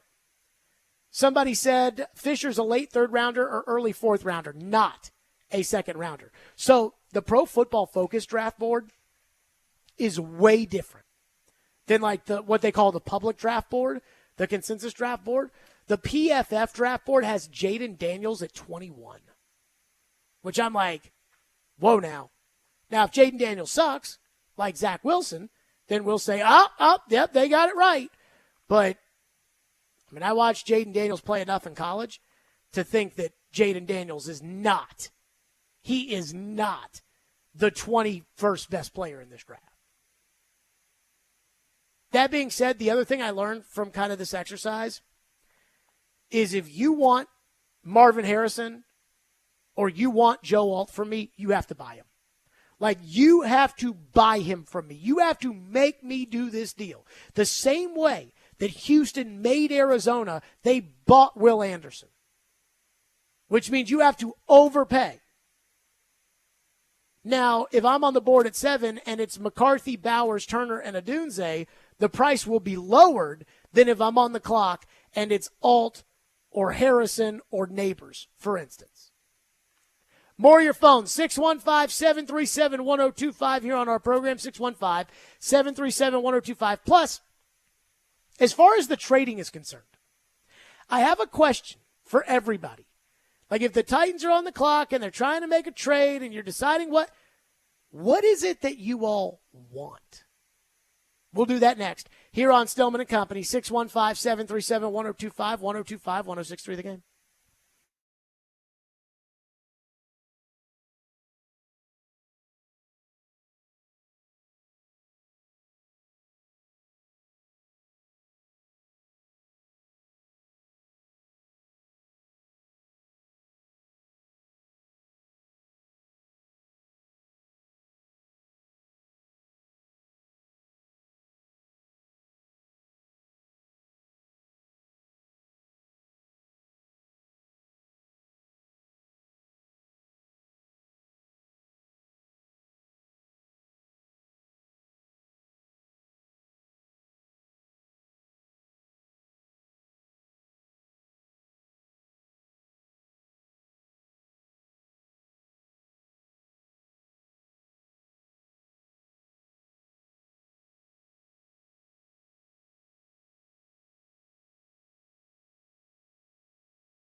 I think this team wants to trade back.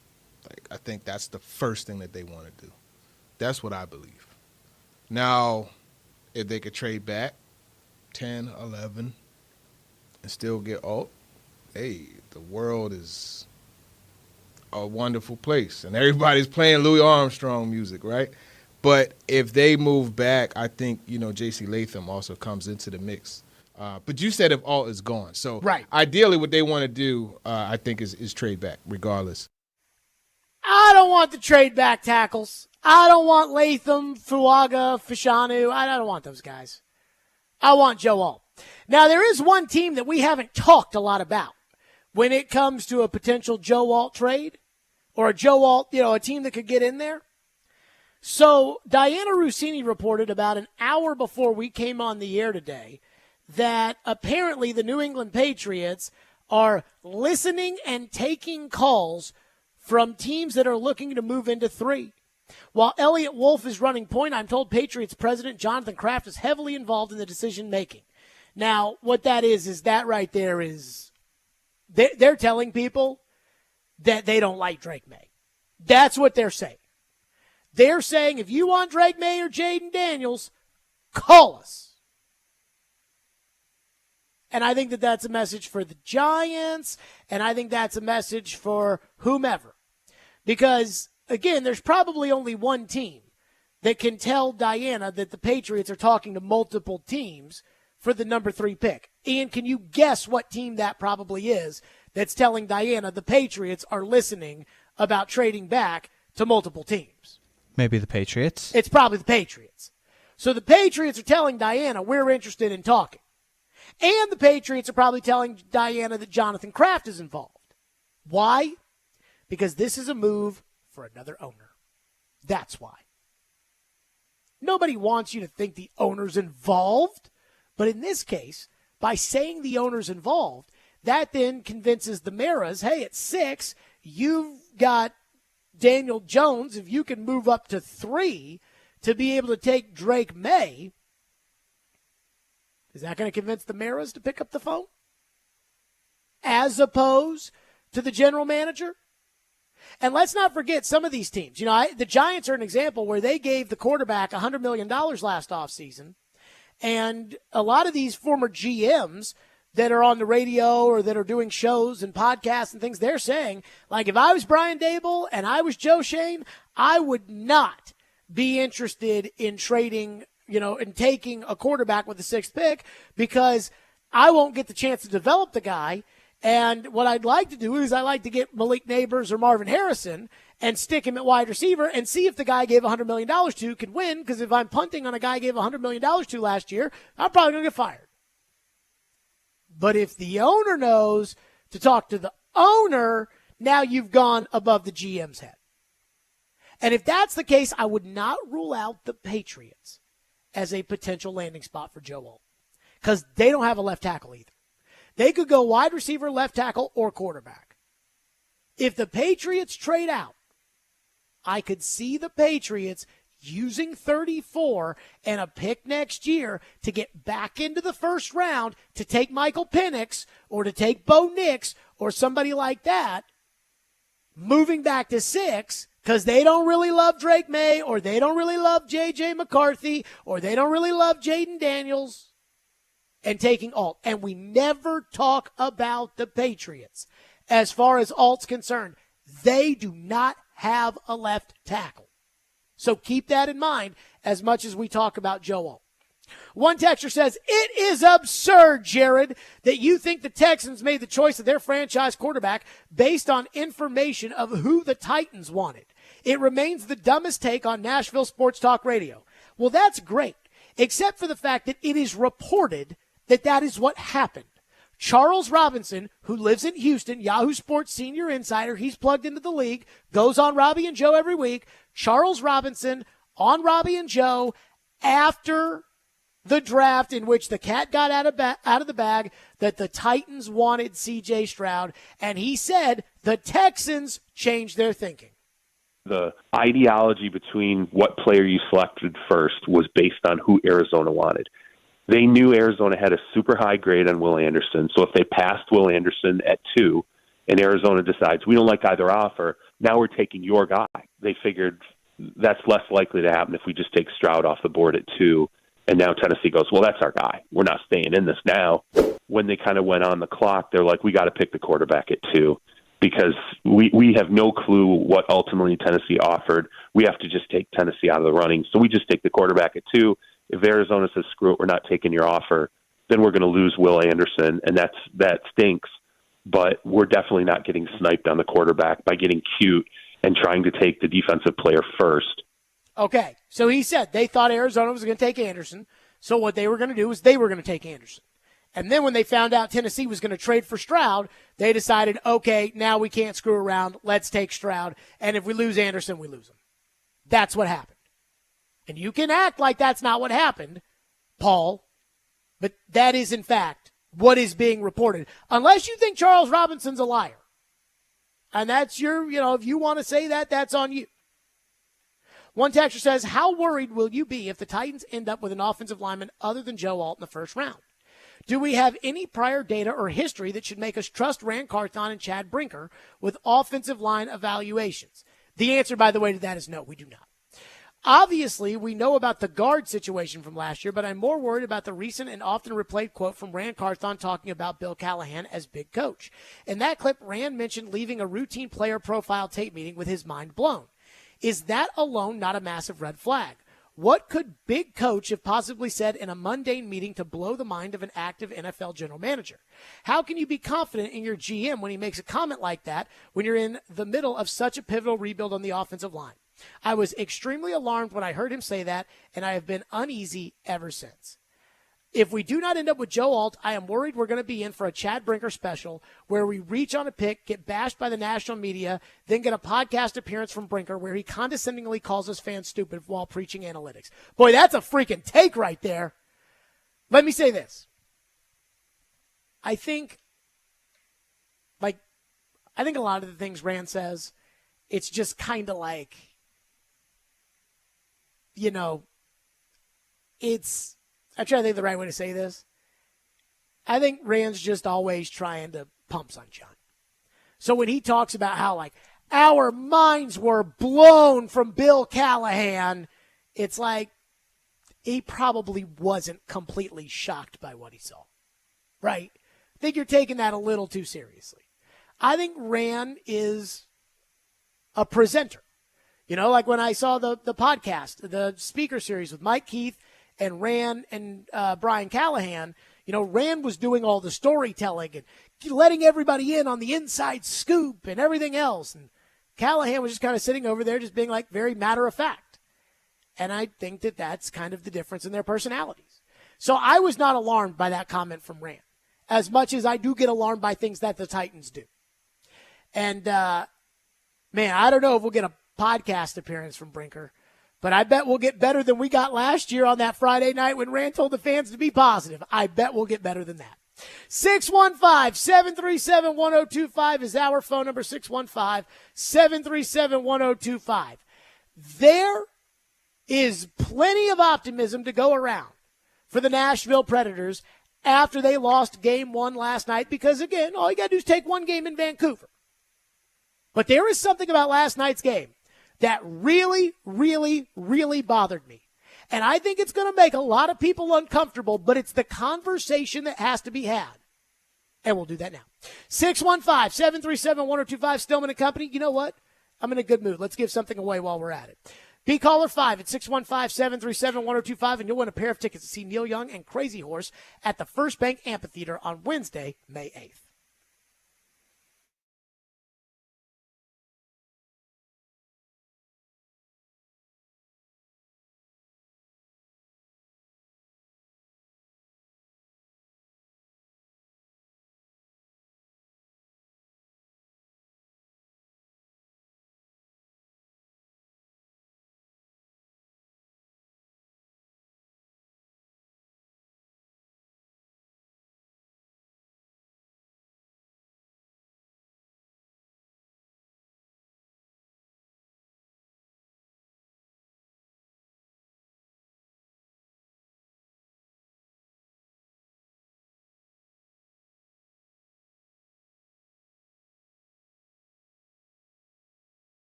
Stillman and Company, 102.5, 106.3 The Game, streaming live on Twitter, Twitch, YouTube, and Facebook Live. We are live from the Busy Bee Plumbing, Heating, and Air Conditioning Game Nashville studios. Predators down 1-0. They'll try to right the wrong tomorrow in game number 2 at Vancouver. Again, another 9 o'clock start, which I assume, I don't know what the programming is for tomorrow, Ian. I'm guessing that they're going to have like a special pregame as soon as we get off the air at 6 tomorrow? That's correct. Okay. So tomorrow we'll turn our attention to game 2. Today our attention is on game 1. And I can sugarcoat things. Like, I know how to be disingenuous. I'm not disingenuous, which is like the number one thing I love about my job. If I went to another station, you know, maybe I worry they'd say, oh, no, talk good about this team or talk. And I don't have to do that here. I talk about whatever I want. Last night was a big moment for me. I mean, I know you can say it was only one game. And if you want to do that, you're entitled to that. I'm not doing that, though. I thought the winner of game 1 was going to win the series, and the Predators had game 1 in their hands, and they blew it. And I can't get over that. But what really bothers me about last night is how disappointed I am in the core guys of this organization. The guys who make the most money in this organization. Like, I can tell you right now, Roman Josi makes more money than Barry Trotz does, than Sean Henry does, than Andrew Brunette does. I mean, Roman makes the most amount of money. And he was a no-show last night. Philip Forsberg, I assume, makes the second most money of anybody in that organization. And he was awful. It was like the puck on his stick in the offensive zone was like a hot potato, and he was like, ah. I mean, there was one time where he brought it in, and I think he tried to, like, drop it back for a shot for Luke Shin. I'm like, buddy, we don't pay you $8 million to pass. And then there's the goalie. The first goal was inexcusable. And he ended up, according to Adam Vingan's analytics, with a 1.66 goals over expected, which, considering the fact that you lost by really one goal, I know it was 4-2, but the empty netter was the empty netter. Considering this was really a one-goal game, when you allow 1.66 more goals than you should, that is a red flag. We always talk about how the goalie steals the game. This is a stat that says the goalie cost you the game. Defensively, I noticed Luke Shin more than I noticed Josi. And no disrespect to Luke Shin, he kind of sucks. Though I did think he played well last night. Because this isn't going to be a complete tear-it-down rebuild as far as the Predators are concerned. But if it's not going to be that, then these guys have to play better. Because they were truly awful last night. And at points in time, it almost felt like it was their nerves that were the problem. It was the moment being too big for them. It was almost like these guys haven't played a season's worth of Stanley Cup playoff games in their career. Roman Josi's played 86 Stanley Cup playoff games. That's an entire season. And Josi didn't look like the guy that had all the playoff experience. Forsberg certainly didn't look that way. Saros was terrible. Every single playoff anything, with the exception of baseball, which is the one sport where Lefty Gonzalez, who has been 7-13, can get on the mound and go 8 1/3 of one-hit baseball in a playoff series, in a playoff game that decides the series. Every sport except for baseball is decided by your superstars. Every single one of them.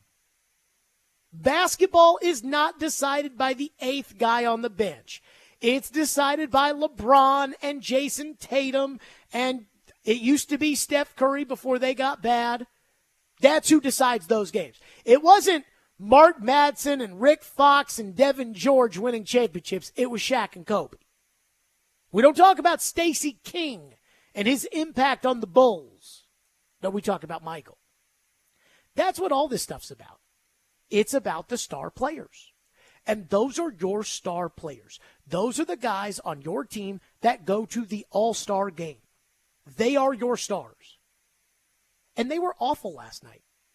And it just leads me to question whether or not these guys really can compete at the highest level, or if they're B stars, they're B players, and you've got to go find A players. I really thought Roman Yossi's an A player in this league. And I thought that Philip Forsberg was kind of a B who, with this good coaching and Ryan O'Reilly with him, could be an A. And I thought Saros was an elite goaltender. And maybe they are. But it's really hard for me to say, well, they just had a bad game. It's hard for me to actually believe that when they haven't won a playoff series in 6 years.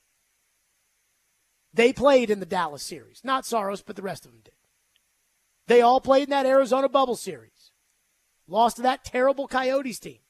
They all played in the Carolina series. Forsberg and Yossi played in the Colorado series. I mean, at some point, you got to win. And last night, in what I thought was the pivotal game of the series, those guys did not win. So when it comes to the decisions that are being made by, Barry Trotz and saying, okay, how am I going to build this roster up? If this playoff series does not go well and these guys perform the way they performed last night, he's got to probably make different moves in the offseason, because he's probably got to say to himself, well, I can win regular season games with Forsberg as my number one forward, but I can't win playoff games with Forsberg as my number one forward. And the biggest one that's going to come his way is at the draft, because it's going to be Saros. So you wanted a king's ransom because you thought he was an elite goaltender. But he keeps getting these playoff series and he keeps crapping his pants the way he did last night. There's no point in having it. So just take what you can get and move on. Saros goes out there and steals the rest of this series, and you end up in the Western Conference Final. Now maybe that changes your approach. But for me, I am just disappointed in those core guys, and quite frankly, I expect better tomorrow night. And for some reason, while I'm saying that, I am holding them accountable to be better tomorrow night. Deep down inside, I wonder if they really can be. When the going gets tough in the playoffs, I know Ryan O'Reilly can do it. I don't know about these guys. 615-737-1025. We'll get to some phones on that. 615-737-1025. I listened to Andrew Burnett's postgame last night. They had it on the Bally Sports postgame show, and I watched Burnett, and I felt like his postgame commentary was so disingenuous, and yet I don't blame him for it. We'll get to that coming up next. Stillman and Company, 102.5, 106.3 The Game.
Gus, pretty fast-paced back and forth game throughout. Canucks had a big third period, but overall, what did you think of your team's game tonight? I thought it was a tight game. I thought probably both teams did enough good things to win the game, and obviously a little disappointed when we had the lead in the third to not close it out. It's usually we're able to do that, but it's hockey. We haven't played hockey for a little while here. You know, it's been a week since we played, and it's gonna be a long series. It's two good teams going at it. So yeah. It's all right, says Gus Nyquist, and maybe he's right. You know, if the Predators had won Game 1, I would have felt really, really good about the series, but I wouldn't have felt like it was over. Even though I did say on Friday the winner of Game 1 was going to win the series, and I believe that. Look, I think the Predators probably have a 10% chance of winning the series. If they had won yesterday, I'd say they'd probably have a 75% chance of winning the series. But man, was I mad last night. Was I disappointed last night? So I'm watching the Bally Sports TV postgame show, and they, I guess, because Andrew Brunette's got so much more media to do for a playoff game, he doesn't do the talk with Lindsey Rowley. Instead, they just air his press conference, which honestly I prefer, because then, he's going to be asked the questions by the Canadian people, and those questions, might be uncomfortable. And again, no disrespect to the Bally Sports TV show, but it's just not the same as, the Canadian media and just the daggers that those guys have. So anywho, I'm listening to Brunette last night, and I'm watching him too. And I'm watching Brunette's body language and his demeanor and his approach, and it came off as somebody who just viewed last night as, it's not a big deal. They lost that game. They crapped it away. But he's sitting there and saying, yeah, I'm disappointed it happened, but, in fact, let's use the first Bruno cut. Here's what he said last night after the game. Missing a chance to steal a game one like that, are you worried that kind of thing can linger in a locker room over the next couple of days? No, I don't think so. I mean, I think this group's been resilient. We've handled adversity all year. I think to a man, we know we probably didn't play our best, but we've done a really good job of just moving straight ahead. Just forget about it, rinse it, and let's go back to work. It was a fun game. I think the emotions were high. It was physical. Had a lot of good, hard playoff games. We kind of relished in that. And like I said, we stepped on our toe a little bit, and give them credit. They were resilient too. I mean, they took advantage of some opportunities that self-inflicted a little bit on our side, but they played really hard, and I was really proud of our group, how we handled it early and how we kind of started, in my mind, take the game over, and we just didn't finish the job. So lesson learned. It's a long series, and can't wait for the next game. Okay, I mean, hey, it happens. Move on. It's fine. But I didn't feel that way at 11 o'clock last night, and I can't believe that he felt that way last night. So we put it through the old – Mike and Mike used to do this back in the day. They called it the BSPN translator. We put it through the Stillman and Company. What did he really mean by that? What was he really thinking? Here's what we came up with. Translation. It was a brutal loss. I mean brutal. And I know that 68% of the Game 1 winners win the series, and that's probably higher for road teams. But I can't bitch about it now, can I? So let's hope for better. That's what he's really saying, right? Look, we blew the freaking game, and honestly, now we're behind the 8 ball, but it's not going to do any good to talk about it now, so let's move on. Then he was asked about the team's composure last night, which I did not like. Here's what Andrew Brunette said. And here's his translation. We obviously knew Game 1 was going to be emotional, very intense. Do you feel like your team did a good job of keeping their composure through all of that? Yeah, I thought we did a lot of really good things. I thought, it probably wasn't my favorite game we played. I thought we were a little sloppy with the puck, but I thought we handled the emotion, we handled the crowd, we handled the heavy forecheck, we handled the physicality. I thought we were starting to take over the game, and we fall asleep on a shift in the offensive zone, lose assignments, don't block a shot. It's 2-2, and I thought we had a lot of momentum going there. So that's hockey. We got to learn from it, move on, etch-a-sketch memory, short term, and move straight ahead. The translation? Translation, the atmosphere was fine. They didn't cause us to poop our pants. We did it ourselves. I mean, it's like, hey, we were fine. We screwed up. It wasn't the composure. It was us. Meanwhile, he was asked a question about Ryan O'Reilly, and I really loved the face Brunette made on TV when he was asked about it, because I could see what he was saying. It's like when I can understand something that my puppy is telling me, even though my puppy can't speak. That's how I felt about just looking at Andrew Brunette's face when he was asked about Ryan O'Reilly last night. Here's the question, here's the translation. Ryan O'Reilly, it seems like after every loss, he puts a lot of blame on himself. He did that again tonight. I mean, is that just kind of who he is? Is he the kind of leader that you can lean on in these moments after a loss like this? Yeah, that's who he is. He's you don't call him the factor for nothing, and I think he has a factor. He has a piece of every play in the game, and he's a tremendous leader, a guy that's won, a guy that's clutched in the big moments, and I'm sure he's disappointed, but I think he's been through so many of these things. He'll be ready to go the next game. I don't think he'll let it linger. Translation: Ryan O'Reilly is fine and played well tonight. I'm worried about a lot of other guys more than I am. Ryan O'Reilly. I think that's fair. I mean, like, he's sitting there like, you're going to ask me about O'Reilly? Like, O'Reilly, I thought O'Reilly played well last night. Talk about O'Reilly. I got much bigger fish to fry than O'Reilly, like the goalie or, the captain or Forsberg. I'm more worried about those guys than I am about Ryan O'Reilly, who's a consistent winner. And finally, that third Vancouver goal, the dagger last night that should have never happened, the Lazan and Carrier complete screw-up that was the moment, as somebody who's experienced this as a Predators fan for a lot over the years, the moment where I knew, oh, God, here we go. Here was Brunette's reaction after the game last night and the translation. Yeah, I mean, it's something that uncharacteristic for us the last 40 games or so. It was a little bit of a theme early in the year, where shift after a goal is so important, and we just didn't execute. It was a breakdown, and then a breakdown the goal before too. So a little disappointing, obviously. Like I said, that we haven't done that in a long time, and same with the second period.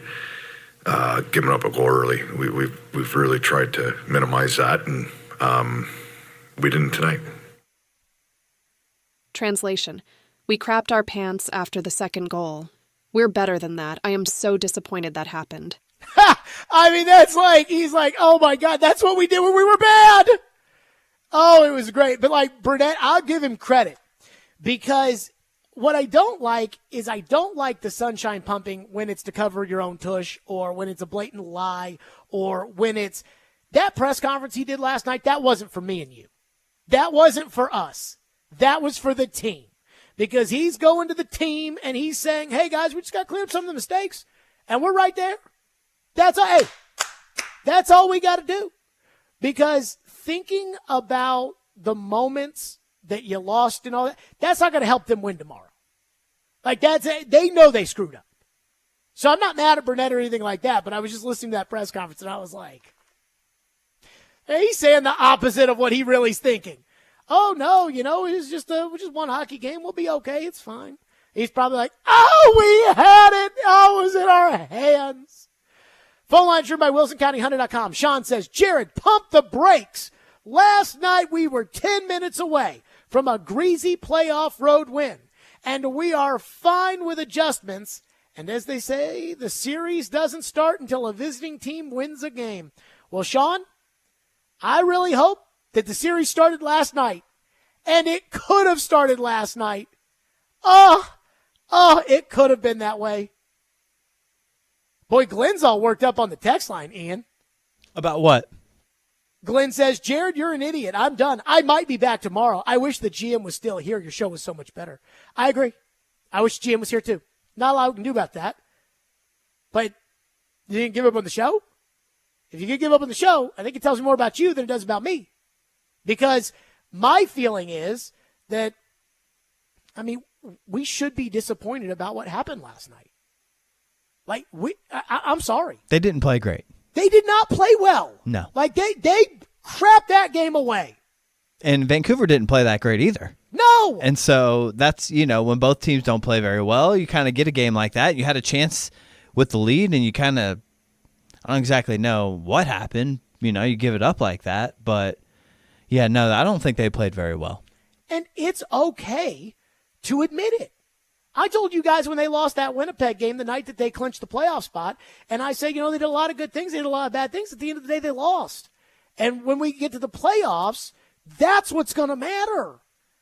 All the other stuff about, this guy didn't do this and this guy didn't. We can do that in the regular season. You can't do that in playoffs. It doesn't matter. And it's just when Vancouver doesn't play very well, you feel like you lost an opportunity to take the first game. Take the first game, take control of the series. And, it's not over. If they win tomorrow, you're right back to square one. So it's not over, but it's just, would have been nice to get that one. It would have been nice. Again, they had it in their hands. And tomorrow, we'll look ahead to game 2. Tomorrow will be even the series, grab momentum. And I don't really believe in momentum in playoff series. But, win the game, grab the momentum, come back to Bridgestone, try to win those 2 and take a 3-1 lead and on you go. But today, all I can think about is the opportunity that they let slip by them. And look, Andrew Brunette's doing his job. When he tells, no, it's fine, we got to move on to tomorrow, because worrying about what had happened 5 minutes prior is not going to help them win in game 2. But I can't imagine he was anything but seething after last night's game. 615-737-1025 is our phone number. The Jared Stillman mock draft simulation number 2. As we go over all the fakakta scenarios. By the way, happy Passover to those who celebrate. Like me and you. Not that Ian does. I'm just saying you, who's ever out there. But the fakakta situations that may happen, we've got our second mock draft simulator. We'll do that next. Stillman & Company, 102.5, 106 for the game.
When it comes to actually making a trade, especially for draft picks, it's not I'll take your second round and I'll take your fourth round and it's all done by numbers. So, for example, somebody calls and they say, I want your fifth. Are you willing to trade it? Yes, I am. Okay. In return for your fifth, I'll give you 24, 38, and 57. And what you have to be able to do is look up on the board, look at the team you're talking to. If a team has two draft choices in the same round, they will never give you or they will never offer you the highest of those. So what happens is, as you look at it, if they've got in the same round 57 and 50, they'll always offer you 57, but they're more than willing to give you 50. And if you don't have that information available, of course, you'll go ahead and take 57 thinking that's their best pick, and it really isn't. Okay, that's the old man talking about how to make the trades.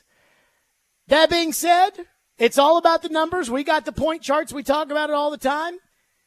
It's time for our second mock draft simulation. It's time for a random Jared Stillman mock draft simulation, courtesy of the Pro Football Focus Mock Draft Simulator. Okay, Titans on the clock at 7:38. We start at number 1. The pick is in. Caleb Williams, no surprise there. Number 2. J.J. McCarthy goes to the Washington Commanders. Again, this is the Pro Football Focus mock draft simulator. I don't control this. And so when J.J. goes at 2, I'm sitting there like, whoa, which is exactly, I think, how we're going to feel on Thursday if that's what happens. But again, we don't control what Washington's going to do. J.J. goes at 2. Drake May at 3 to New England. Arizona. Marvin Harrison Jr.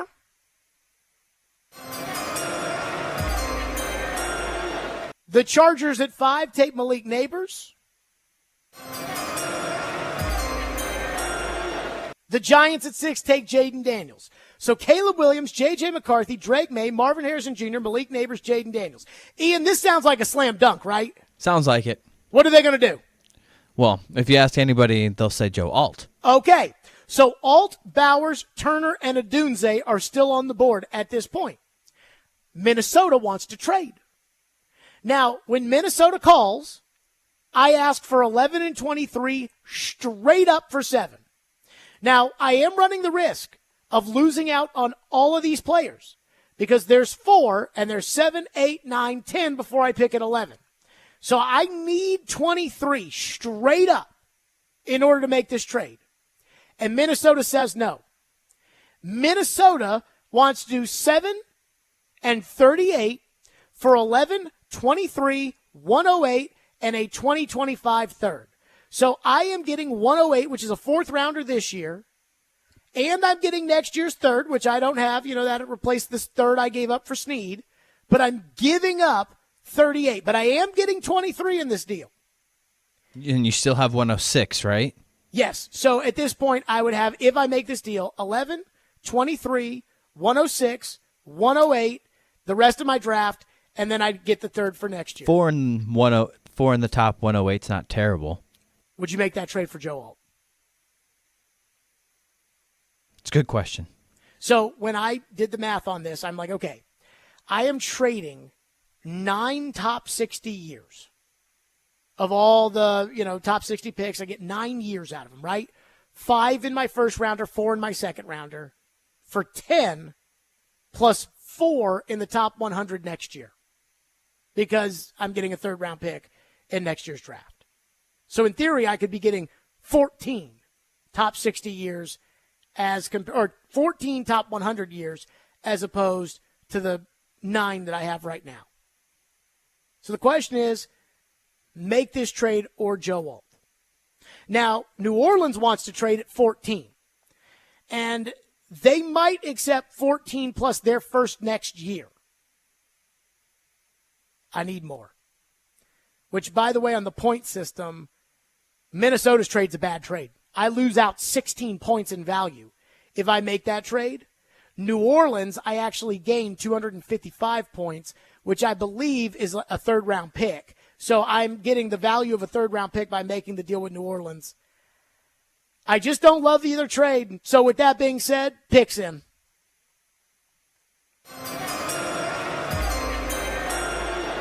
Joe Alt. If you want Joe Alt, you got to give me 7 and 23 straight up. If Alt's there. Now, if Alt's not there, it's a different discussion, but Alt's there, so I'm taking Joe Alt at 7. Now, I still have a need maybe at right tackle, receiver, edge rusher, DB, inside backer. So I'm on the clock at 38, and my options are Jordan Morgan, the tackle out of Arizona, Tyler Guyton, the tackle out of Oklahoma, Ricky Pearsall, the slot receiver out of Florida, Jalen Polk, the wide receiver out of Washington, Xavier Legette is available at out of South Carolina, and Jatavion Sanders, the tight end out of Texas, is available as well. So I can take any one of these players right now. But Vegas at 44, New Orleans at 45, and Philadelphia at 50 all want to trade. If Vegas wants to trade, I want 44, 77, and a third next year. So I'm moving down in the second, but I'm picking up a third, and I'm picking up a third next year. They say no. That seems a bit too much. I mean, if you want these picks, man, you got to pay now. I'm good with you asking. New Orleans at 45 wants to trade. I say I want 45, and I want next year's second. They say no. Philly at 50 wants to trade. Now, here's the thing. Philly's got 2 second-round choices, 50 and 53. So, I offer Philadelphia 38, 106, and 146 for 50 and 53. I'm getting 2 top 60 players instead of 1 at 38. And I don't think Philadelphia will do this, but I offer it anyways. 38, 106, which is in the 4th, 146, which is in the 5th, for 50 and 53. The value of what I'm trading is 635. The value of what I'm acquiring is 770. Philadelphia accepts. So now I am at 50, and I am at 50, now I'm at 50 and I'm at 53. So I'm on the board at 53, at 50. And here's who's available at 50. By the way, Ian, what do you think of that trade to get the 2 seconds from Philadelphia? Not bad. Now I'm moving down a lot, but Darius Robinson is available at 50. So is Edgerrin Cooper, the inside backer at A&M, Chris Jenkins, the D lineman, and Malachi Corley, the slot receiver out of Western Kentucky, who, TD says he runs his routes as well as anybody. So Green Bay calls with me on the clock at 50. Green Bay has 58. In order to move from 50 to 58, I ask for Green Bay's third next year. So I'm picking up their third next year, and I'm moving back 8 slots in the second round, but I'm getting that pick that I gave up for Snead and, making sure that the cupboard is stocked for next year. That trade is accepted. The problem is, I was kind of hoping Darius Robinson could make it to me because he was available at 50, and it'd be a great pickup to get the 2 second-rounders, get Darius Robinson involved. Instead, Darius Robinson goes off the board at 52. So if you love a guy and he's there, screw the value, take the pick. Tennessee on the clock at 58. Tennessee selects Edgerrin Cooper, the inside linebacker out of Texas A&M. Meanwhile, I'm on the clock now at 58, which is the second Philadelphia first rounder. I'm on the clock at 58. And San Francisco wants 58 for 63, which is at the end of the second round, and 94, which is in the third round. So I'm picking up my third rounder, and I'm moving back 5 slots. If they say no to this trade, I'm drafting Kingsley Suamataia, the right tackle out of BYU. So now I'm picking up my third at 94 that I gave up for Will Levis last year. So now if I make this deal, I'll still have 2 second-round picks, plus I will be able to add the third rounder I lost. But I'll draft Kingsley Suamataia at 58 if they say no. San Francisco says yes, but Suamataia goes off the board at 60 to Buffalo, which puts me on the clock at 63, and Tennessee makes the pick. Malachi Corley, the wide receiver out of Western Kentucky. In this mock draft simulation, we used the 7th pick on Joe Alt. We traded 38, 106, and 146 for 50 and 58. We traded 50 for 57 for 50 and 57. We traded 50 for 58 and a 2025 third. At 53, we drafted Edgerrin Cooper out of Texas A&M, inside backer. So now we got that hole fixed, inside backer. Then we traded 68 for 63 and 94, and at 63 we drafted Malachi Corley. The value that the Titans went into the day with was 2115.6, and we ended with a value of 2554, which is a difference of 438.4, which is equal to the 46th pick. So we created ourselves a mid-second round pick in value. And we got Joe Alt, and we got an inside backer, and we got a slot receiver. Ian, what do you think? Not terrible. A lot of moving around. But, hey, you get your tackle at 7. You get an extra pick for next year, your third that you lost in this need trade. Not all terrible. So, here's a question, though. What do you like more? That or the first one, which was Marvin Harrison, Jatavion Sanders, and Blake Fisher? Yeah, I guess that's what you kind of have to weigh, huh? Exactly. Or should I have just taken Darius Robinson at 38? Not traded back. Or, taken 50. him at 50. Mm-hmm. Yeah, should I have just taken him at 50? And I would not have ended up with Edgerrin Cooper, but I would have ended up with him, and then I could have ended up with Kingsley Suamataia or somebody else. But this one I'm okay with. I don't hate it, yeah. The value, the players, and again, it shouldn't be overlooked. I got the third rounder that I traded, and I got the third rounder next year, even though I don't care so much about third rounders. I'm more of a top 60 pick guy. 615-737-1025 is our phone number. We'll get your reaction to that, as that is our second mock draft simulation, and we will continue to do those throughout the week of, hey, if this happens to the Titans, what are you going to do? And you never know. FanDuel Sportsbook is my official sportsbook app. The road to the NBA Finals starts now, and new customers on FanDuel can go on their own playoff run with $150. Just place any $5 bet, and you'll get $150 in bonus bets, win or lose, to use during the NBA playoffs. 3-pointers made in a game, over/under point totals, first basket score, and more. Just go to FanDuel.com/JGM to get started. That's it.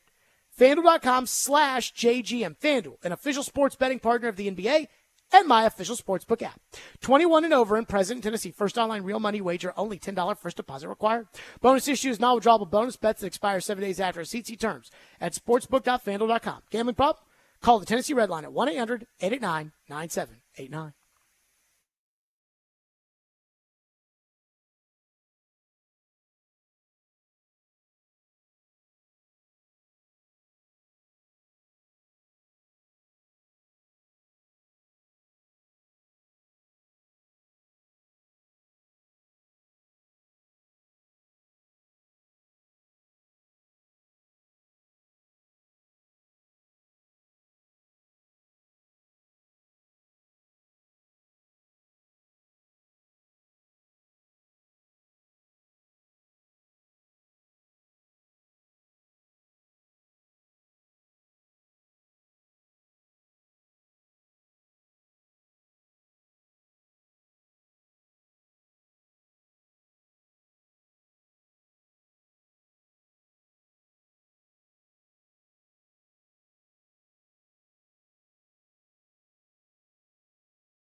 if Alt is there, take Alt.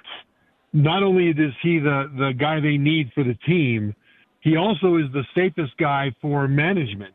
I mean, what you don't want to do is have a future All-Pro for a decade left tackle sitting there that you could take in a position of need who's worthy of the 7th pick and do some fancy dipsy doodling absent a blockbuster trade that you have to take, but take a receiver instead. You know, do something to take yourself out of the sure thing and then have it turn out to be not a sure thing. Remember that the goal of every executive, and that includes every general manager, is to keep their job and get a raise. Joe Alt is the most likely for Rand Carthon to keep his job and get a raise, and anything else that he does is more likely to cause him heartburn down the road. Okay, there you go. That was Trevor. And Trevor says, hey, just take Joe Alt. And again, in our second mock draft simulation, Minnesota wanted 7-38 for 11-23, a 4th and next year's 3rd. And I said no. If you want Alt, you got to get 11. You got to give me 11-23. If you want Joe Alt, you got to give me 11-23. And I don't even know who Minnesota would have been taking. I mean, all 4 quarterbacks were off the board, but that's their business, not mine. And again, so you got to give that to me. And we ended up taking Joe Alt in our second mock draft simulation.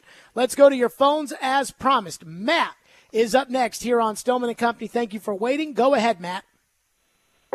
Hey, Jared. I heard a trade over the weekend on Forest Company about what if the Broncos offered their first round, their 3rd round this year, and then their 2nd round next year? Would you take that for the 7th overall pick? No! Oh, my God, no! No! I mean, the most important thing before I yell and scream no, the most important thing is who's available, with that 7th pick, right? So in our first 2 mock draft simulations, Marvin Harrison and Joe Alt have been available. Well, that changes things, right? Like if, for instance, if it goes what I fear it could go, I don't think it's going to. I've guaranteed Alt's going to be not going to go to the Chargers. If it goes Williams, Daniels, May, Harrison, Alt, Neighbors, like you could still get Bowers, you could still get Turner, you still get a Dunze. But, like those guys don't do it for me like Marvin Harrison or Joe Alt. So the price is lower, even though I'm knowing that you're going to go get a quarterback in J.J. McCarthy, the price is lower. But I'm just thinking off the top of my head, as far as Denver's concerned, I said in the first scenario when Denver wanted to trade, when I had Marvin Harrison Jr. available, I wanted 12, and here's what I wanted. I wanted 12, 76 in the 3rd, their 1st next year, and their 3rd next year. And they said no. That's what I would want in order to make a trade, in order to get that done. The value of the 7th pick is barely worth what you would be getting in return for that Denver trade. I'd want more, especially if I'm turning away a Joe Alt. So, no, I wouldn't do that. I mean, I'd need a little bit more. One texter into the text line says, Mel Kiper Jr.'s new big board has Olu Fashanu 3rd over. No, it doesn't. You must have read that wrong. There's no way that they have Olu Fashanu 3rd overall. Hey, will you check that for a second? To see, there's no way Mel Kiper Jr. I've been checking ESPN's website, and everything else. There's no way he has Olu Fashanu 3rd overall on the big board. And if he does, he should be fired. One texter says, why don't you tell Trevor to ask Zach Taylor if taking Jamar Chase over Penei Sewell has given him heartburn as they've made their Super Bowl run. Here's what I wonder. A lot of people in life sit back and they try to at least publicly say, in this case, oh, no, we're so happy we got Jamar. And look at the success that we've had with Jamar Chase. But because they don't want to think of the alternative, they don't sit there and say, where did we have Amon-Ra St. Brown on our board? And where did we have Penei Sewell? And because it's not close. I haven't seen an updated. Sorry to cut you off. No, you're good. I haven't seen an updated big board from Mel since April 11th. Yeah, Olu's not there. And it's Marvin Harrison Jr. That's a hot take. So, anywho, if I'm Cincinnati, and I love Jamar Chase, I'm thinking to myself, did we make the right call? Because they got Sewell and Amon-Ra St. Brown, and we got Chase and Jackson Carman. And you don't know who Jackson Carman is, and that's because he's started 6 games over the last 3 years since he was a tackle drafted in the second round.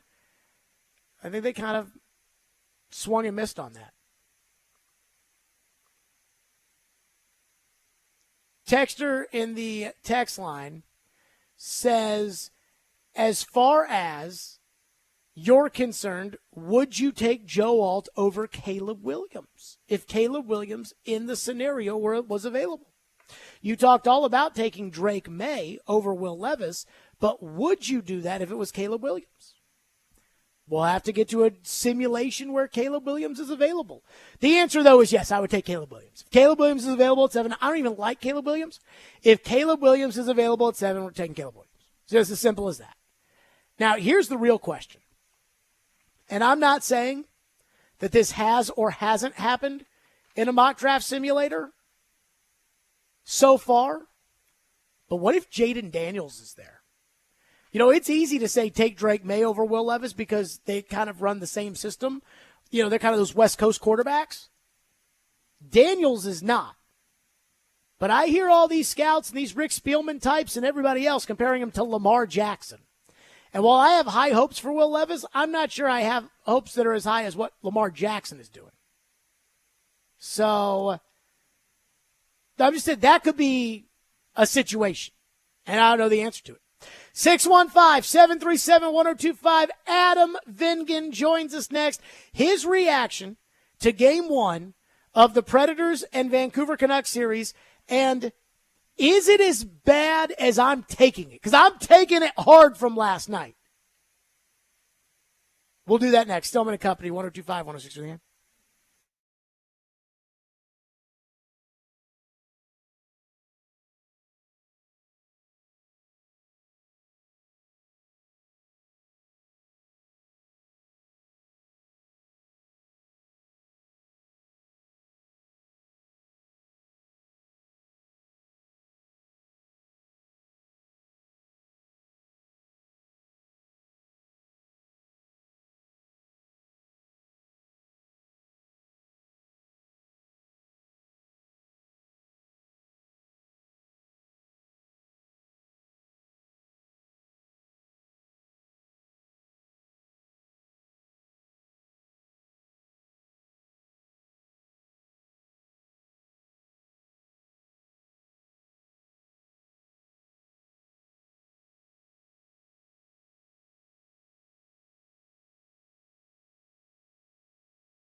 Stillman and Company, 102.5, 106.3. The Game streaming live on Twitter, Twitch, YouTube, and Facebook Live. We are live from the Busy Bee Plumbing, Heating, and Air Conditioning Game Nashville studios. It is a Reaction Monday. Normally on Reaction Mondays, we don't have guests. But I figured that desperate times call for desperate measures around here. And last night's Predators game has, in my opinion, put them at the brink of desperation, which means Adam Vingan joins us on the program. Now, the statistics say that the winner of Game 1 in any series has a 68% chance of winning the series, and I would assume that it's probably higher if the winning team is the road team. I think the Predators should have won last night. I thought that the Vancouver Canucks didn't even play that great of a game, and the Predators absolutely crapped it away. And so I am depressed as all get out. Vingan joins us. Vingan, let's start there. Do you have something when you watch last night's game that will make me feel better about the situation?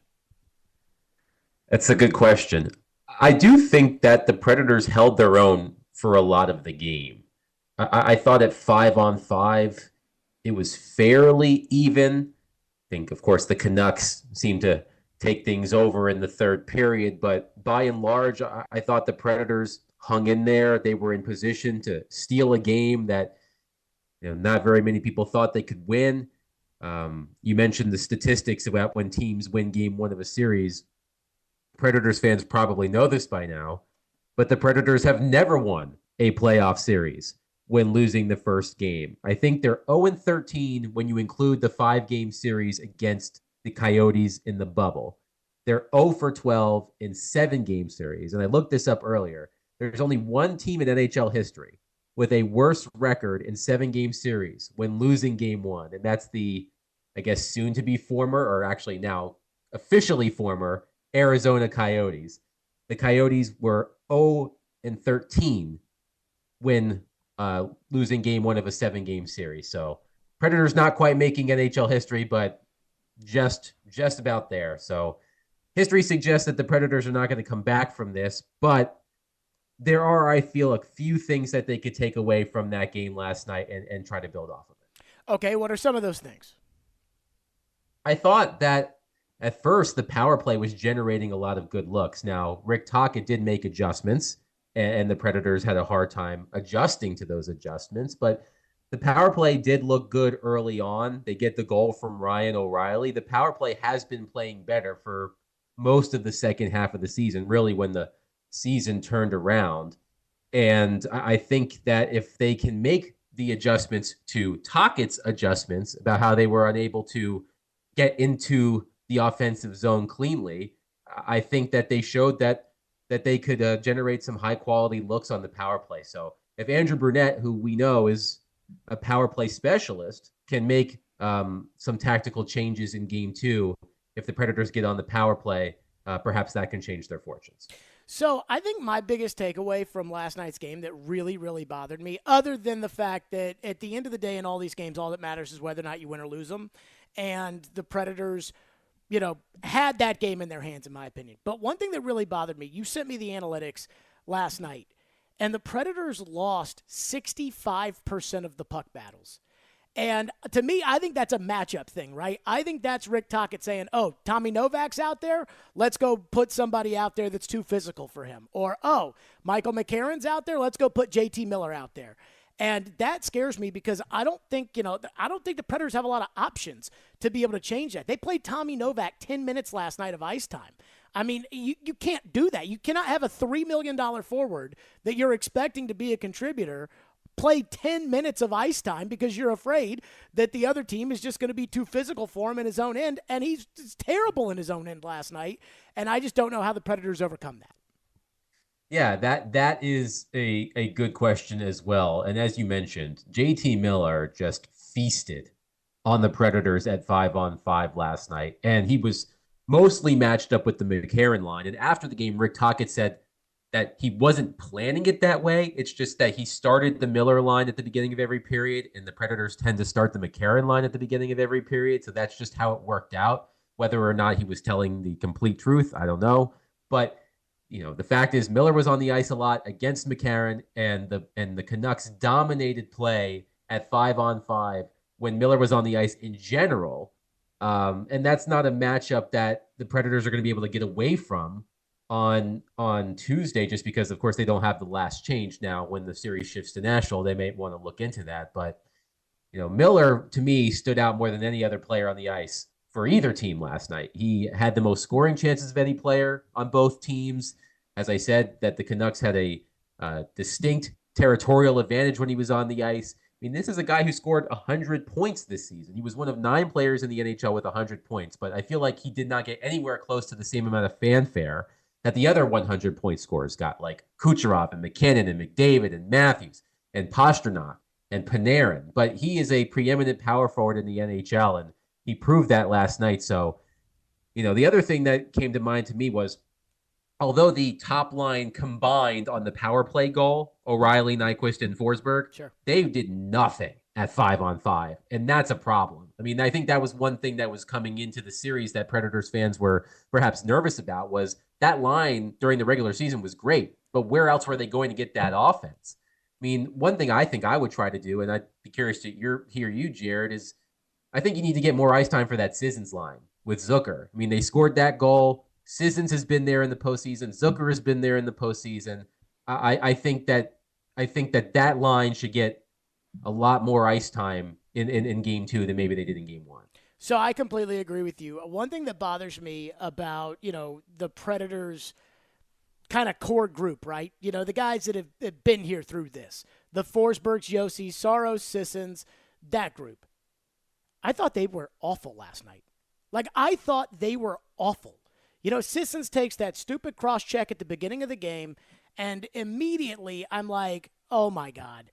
This is a veteran player that's played in 70-something playoff games in his career, and he takes a guy on the road in the first 5 minutes of a playoff game where every official's going to blow his whistle, and he freaking cross-checks the guy. And I'm just like, oh, my God. I thought Forsberg was awful last night. It was like he was timid with the puck. I thought Josi was invisible, defensively, really, on both ends of it. I thought O'Reilly was fine, but he's not one of these core guys. The point I guess I'm making here is that Barry Trotz brought in guys that he labeled as serial winners, right?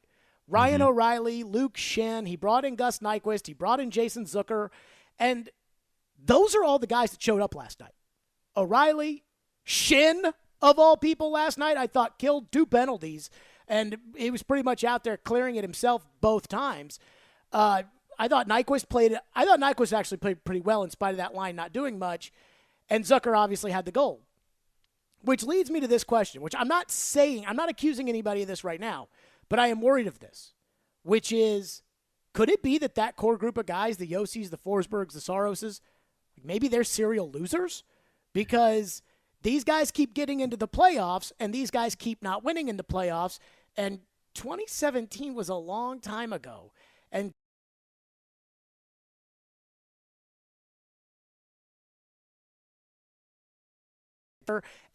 James Neal, and those guys are gone.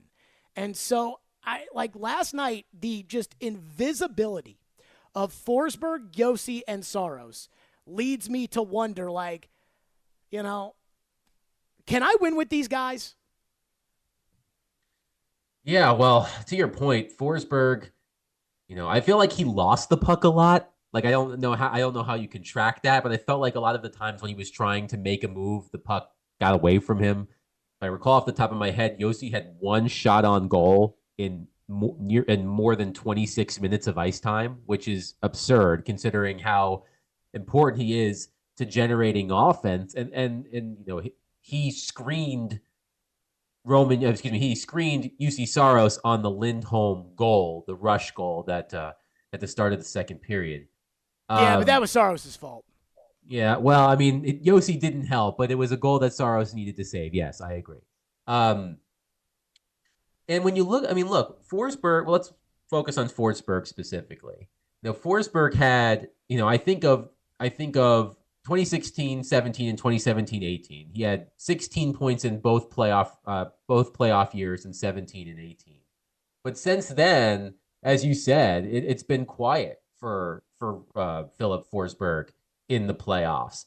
And considering how amazing he was during the regular season, getting to 90 points, scoring nearly 50 goals, you expect more from him.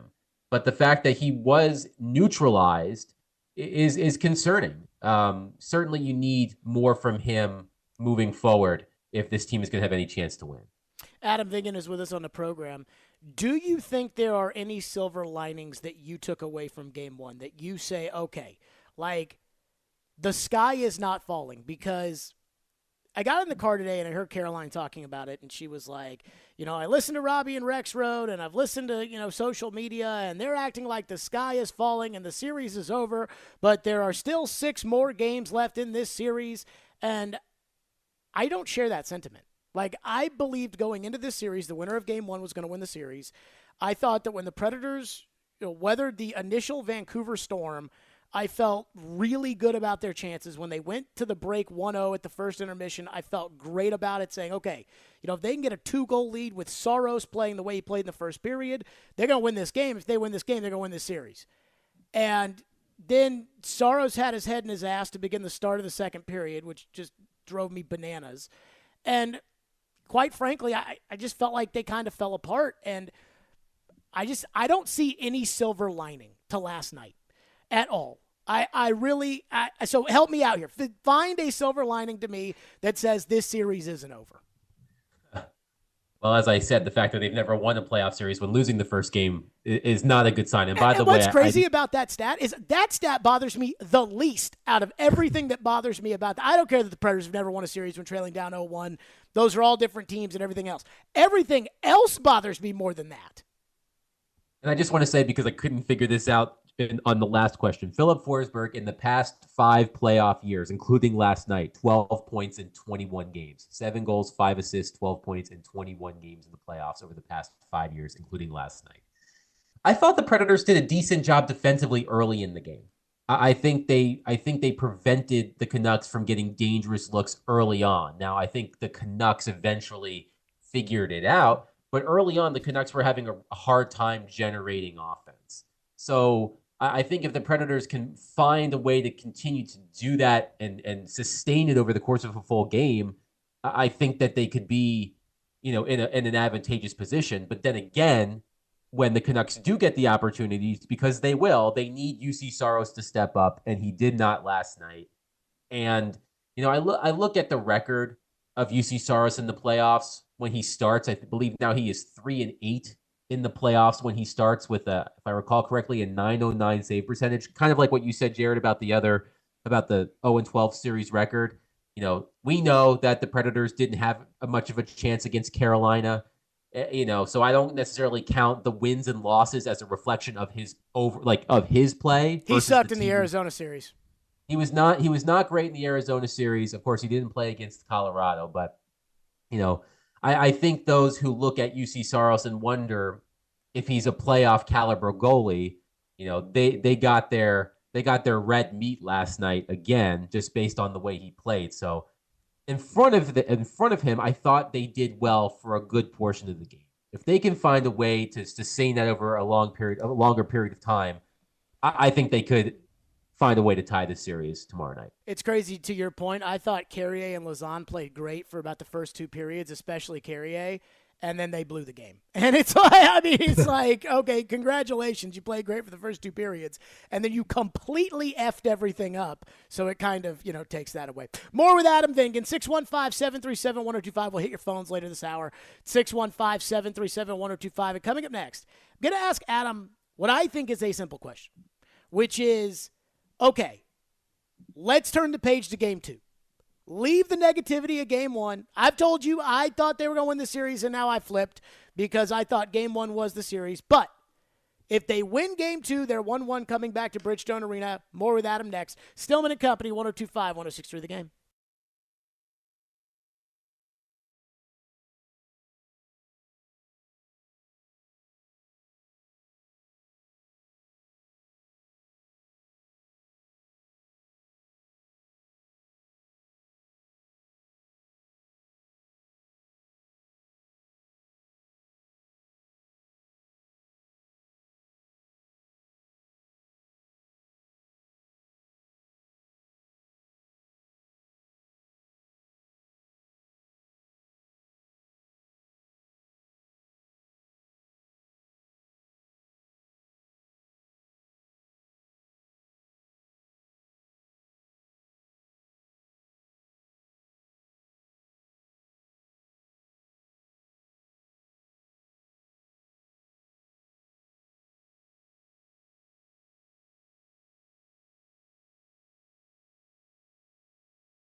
It's to steal a game one like that. Are you worried that kind of thing can linger in a locker room over the next couple of days?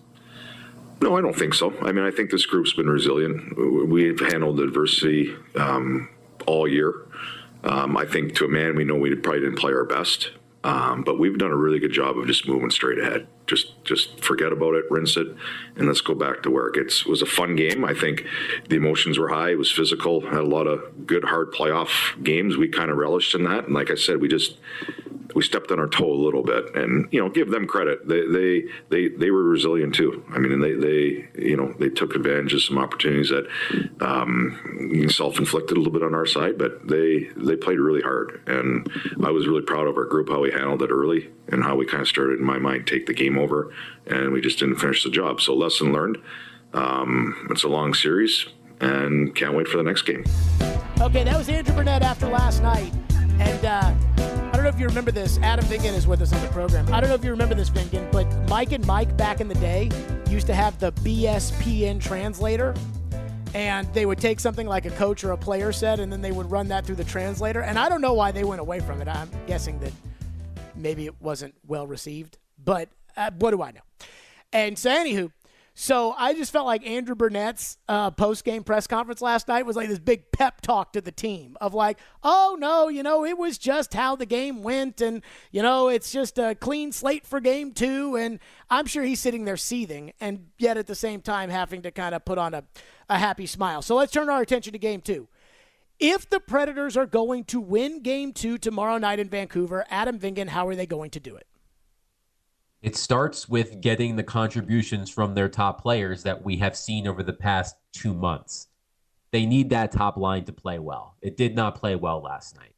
They need Roman Josi to play like he has since basically after Christmas, when he thrust himself into the Norris Trophy conversation and potentially the MVP conversation. Now, he's not going to win MVP, but I wouldn't be surprised if he got some votes. They need Saros to play the way we've seen Saros play for long stretches of time and shake off the game that he had last night.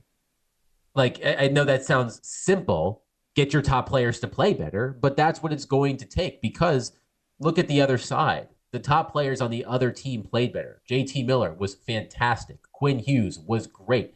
They were getting contributions from their top guys. Now, they did get 3 points from Dakota Joshua out of nowhere, but they also did get the top players on their team played the way they were supposed to play. Demko, that save he made at the beginning of the game, that was a tone setter. I mean, the Predators had him dead to right, and the way that he got across to make that save, was it on Evangelista or Novak? I can't remember who made the grade A save. Evangelista, I think, put it in front for, it might have been Novak. I can't remember if it was Evangelista to Novak or Novak to Evangelista. It was Evangelista who passed. It was a beautiful pass. Yes. So, I mean, Demko was great. So, I mean, as like I said, as simple as it is, that's what it's going to take. I mean, this team doesn't necessarily have the depth to overcome all of their top players not playing well over the course of a full game. I'm also wondering about matchups and, what Andrew Brunette could do to as he doesn't have the last change, which does not help him, but maybe try to get McCarron away from Miller as much as possible, because that didn't work out last night. Think about what you need to do on defense. I mean, would you put Dante Fabro in tomorrow? Or would you keep Carrier in there with Lauzon? I'd keep Carrier in there. I saw Twitter saying that they should put Fabro in there. I equally do not trust Fabro. I mean, Carrier and Lauzon had good seasons. And if you're going to win, they have to play the way they played the first 2 periods last night. And they're going to have to play, winning hockey that they played through. You know me. I thought both guys were bums. Complete and total freaking bums. And then Andrew Brunette showed up, and all of a sudden, Jeremy Lauzon turned in from a guy that I didn't even think belonged in the NHL into a legitimate player. And for the first 2 periods last night, I thought Carrier and Lauzon, if you won the game last night, there's a chance I'd have given the game ball or whatever, the game puck. I'd have given that to Carrier for the way he played. And then they went and crapped away the whole game. So I'm not taking them out of the lineup. They just need to play better. To the point that you made, though, when you talked about the best players needing to play better, are we at the point with the Predators and those guys, you know who I'm talking about, Forsberg, Josi, Saros, that group, where Now it's on them. Now it's on them. But we blame John Hines, especially me. We blame John Hines for everything. And John Hines and David Poile deserved a lot of the blame for things when they didn't go well. We blamed Ryan Johansson and Matt Duchene. And I think they probably deserved a fair share of the blame when things didn't go well.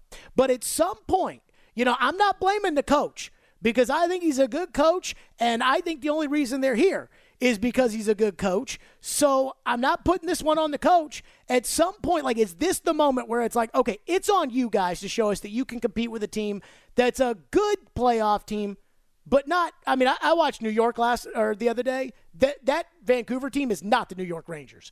And so, that's how far you are away from competing with the big boys in the playoffs. And it's like Vancouver's not even a big boy, and your core guys that have been here forever didn't show up last night. Yeah, it's like you talk about with the Titans in the cycle between blaming the general manager, then blaming the coach, then blaming the quarterback. Sure. It's sort of the same thing, right? Coach is gone, can't blame him. GM is gone, both are first year, can't blame them. So the blame is certainly on the players. And yes, the spotlight is shining bright on specifically Roman Josi, Philip Forsberg, and UC Soros, because those are the longest tenured core members. And I know you need more from O'Reilly and Nyquist, but they're new. I was so incredibly impressed by what I saw from Philip Forsberg and Roman Josi in the regular season. I think that especially in the second half, they were both outstanding. And, that's why last night was so disappointing, was that there was a 2.5 month stretch there where those guys could not stop putting up points. And, for them to be, so quiet last night is, I'm not going to say the series is over, even though the numbers, all that stuff.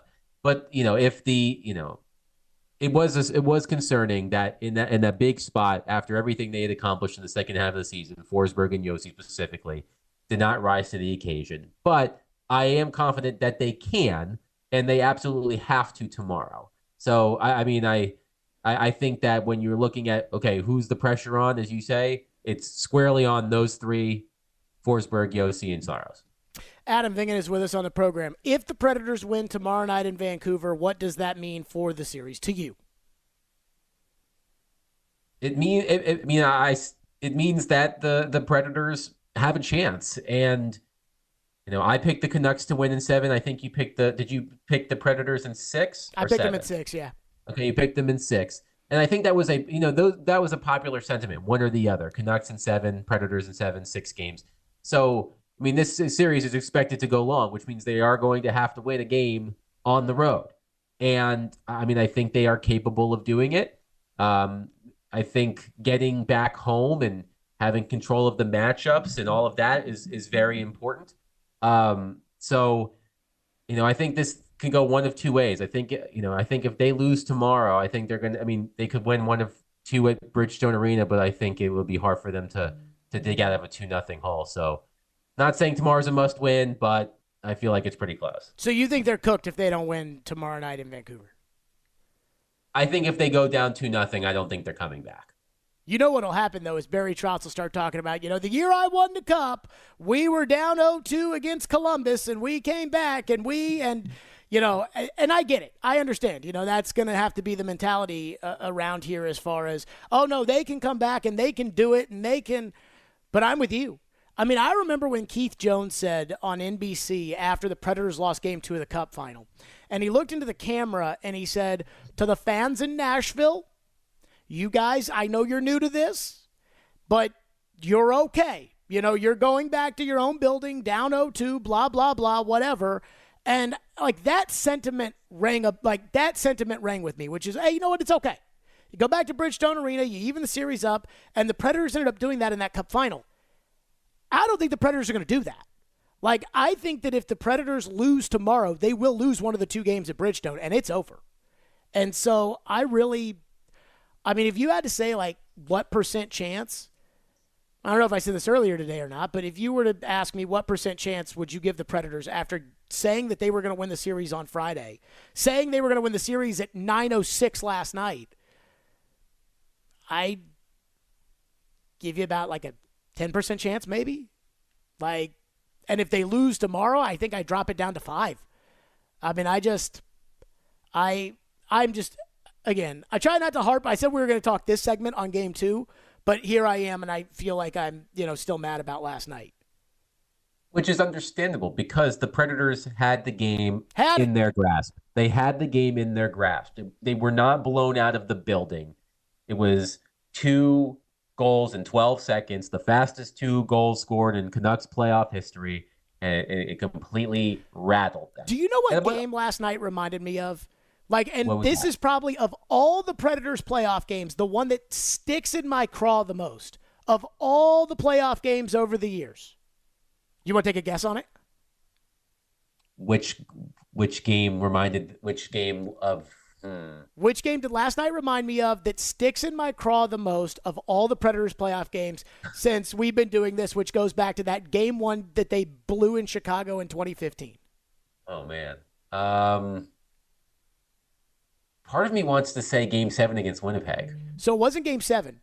I think it was game 3. It was the first game in Winnipeg where they had the big lead and then they allowed them to come back.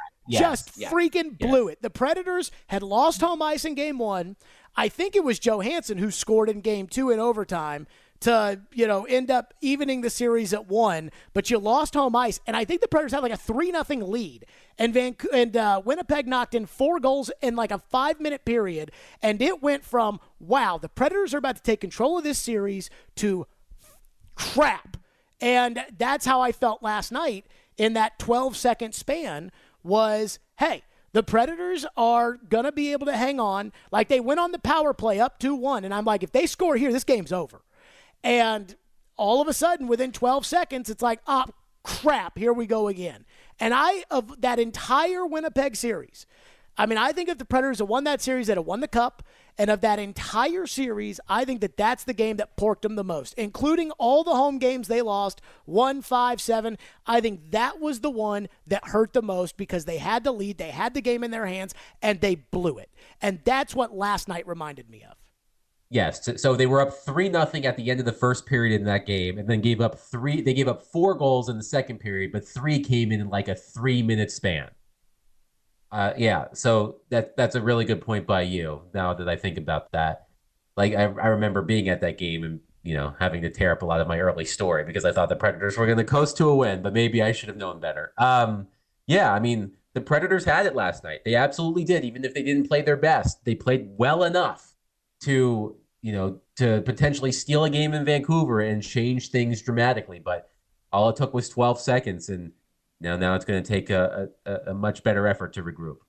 Adam Vingan joins us, as always, on the program. Vingan, great stuff. Hopefully, I was thinking about, if we have Adam on tomorrow, then, it'll probably be a much peachier tune. But, I'm still mad about last night, which I think I'm like, I don't want to say that, I'm entitled as a, whatever. I do whatever I want. But I do feel like the day after is the day you can be mad, and then the next day it's like, okay, everybody's got to turn their attention to game 2. So with that, it is what it is. Adam Vingan, as always. Adam, great stuff. Appreciate you. Thanks, Jared. Yep, Adam Vingan joining us on the program. 615-737-1025. If you want to weigh in again, that's 615-737-1025. Okay, I said we'd turn our attention to game 2. And it's just one thing that is really bothering me. We'll do that next. Stillman and Company, 102.5, 106.3 The Game.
Missing a chance to steal a game one like that, are you worried that that kind of thing can linger in a locker room over the next couple of days?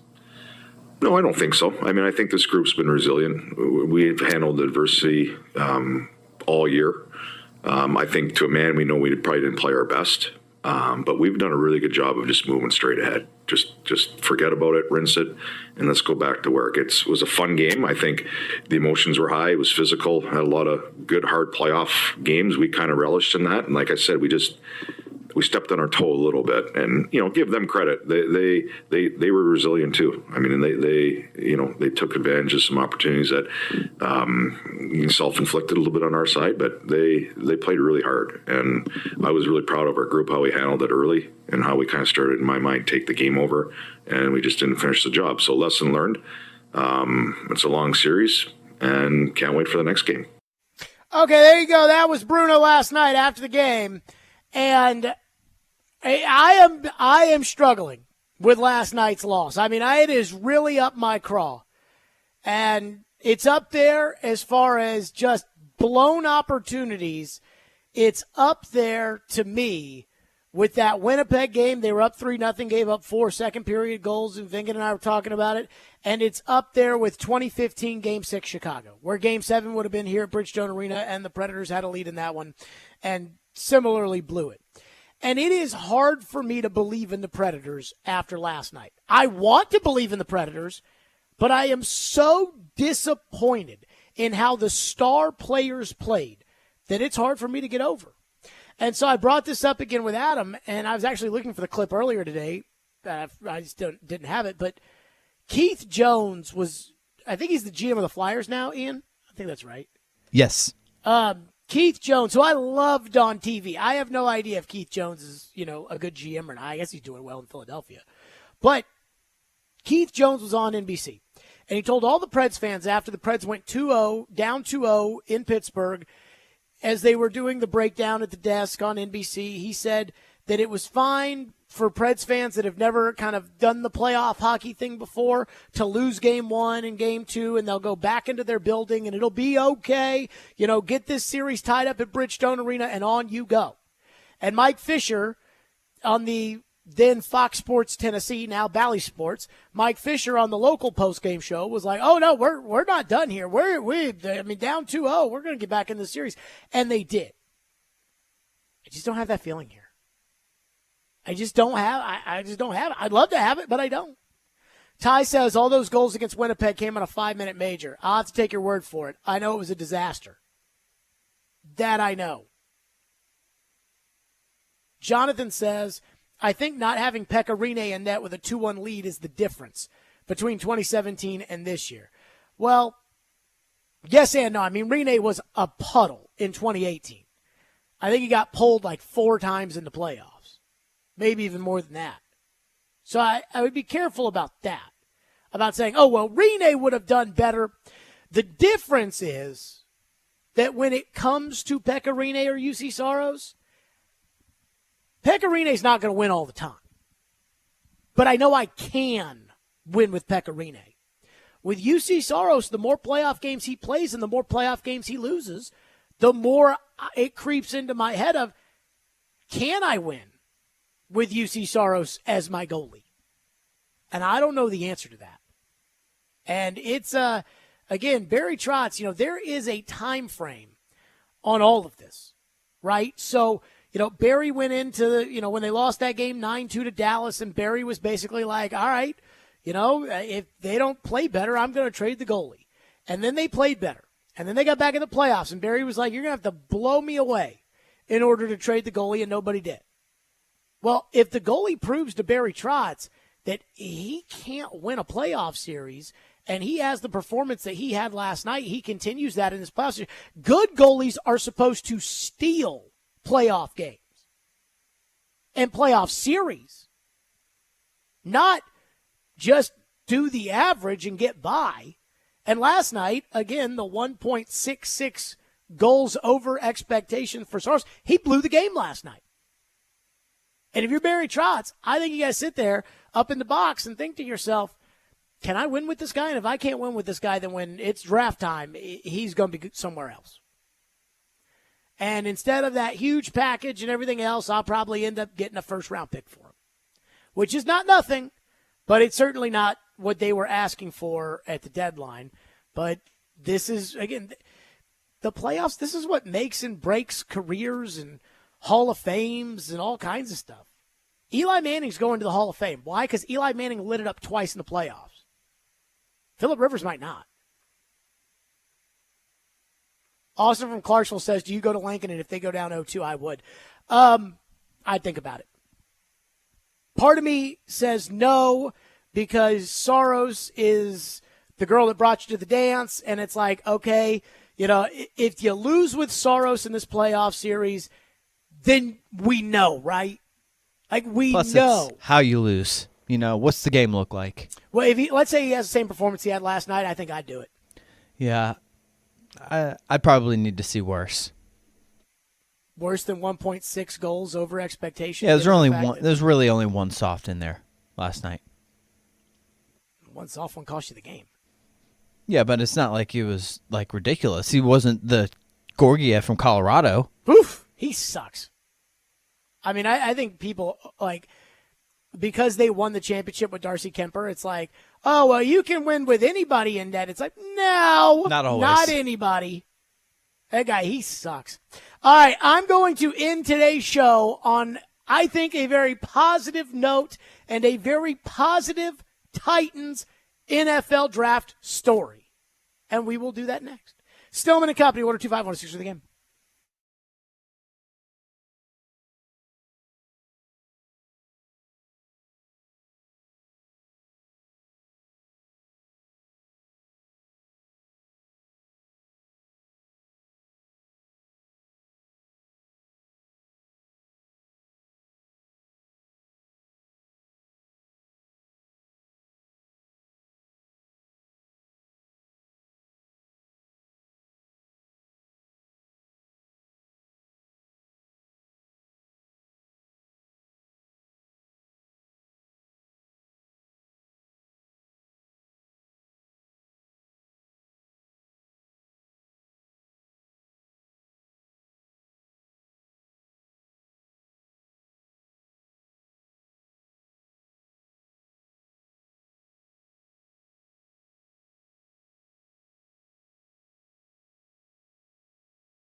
Couple of draft notes for you. Joe Alt will join Stillman and Company on Wednesday.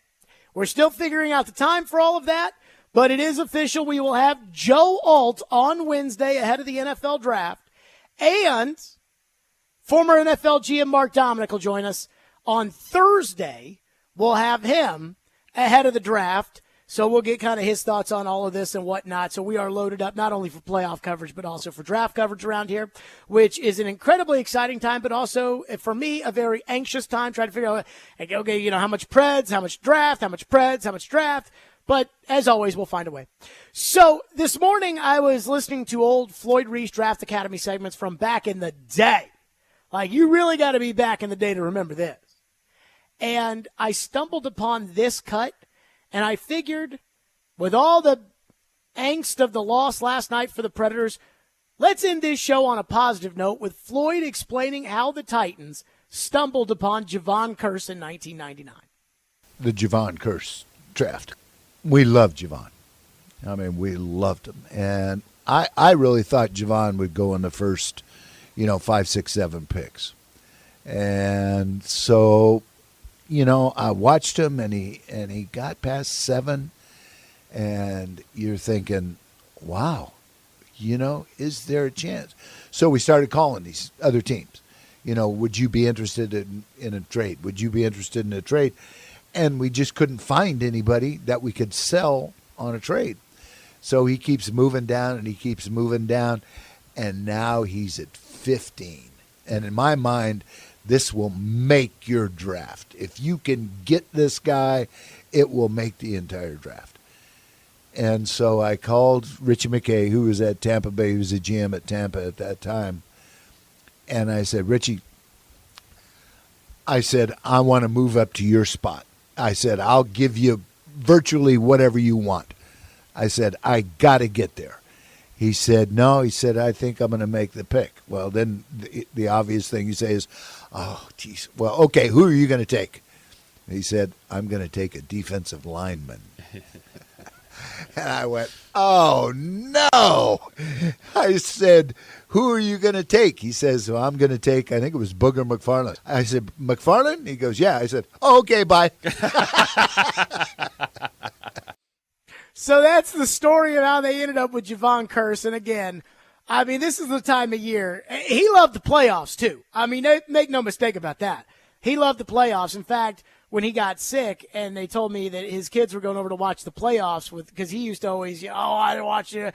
But he really, really got into the playoffs with the Preds. But it's draft time, and it always makes me think about the wise wisdom and everything else, whatever, that we had from the old man. That's going to do it for us. Stillman and Company, Game 2 tomorrow. Will be in better positive spirits. The Commodore Hour is next. And, Ian, I believe we have Preds coverage starting at 7 o'clock after the Commodore Hour. That is correct. There you go. Enjoy that, Stillman and Company. We'll be in a better mood tomorrow at 2.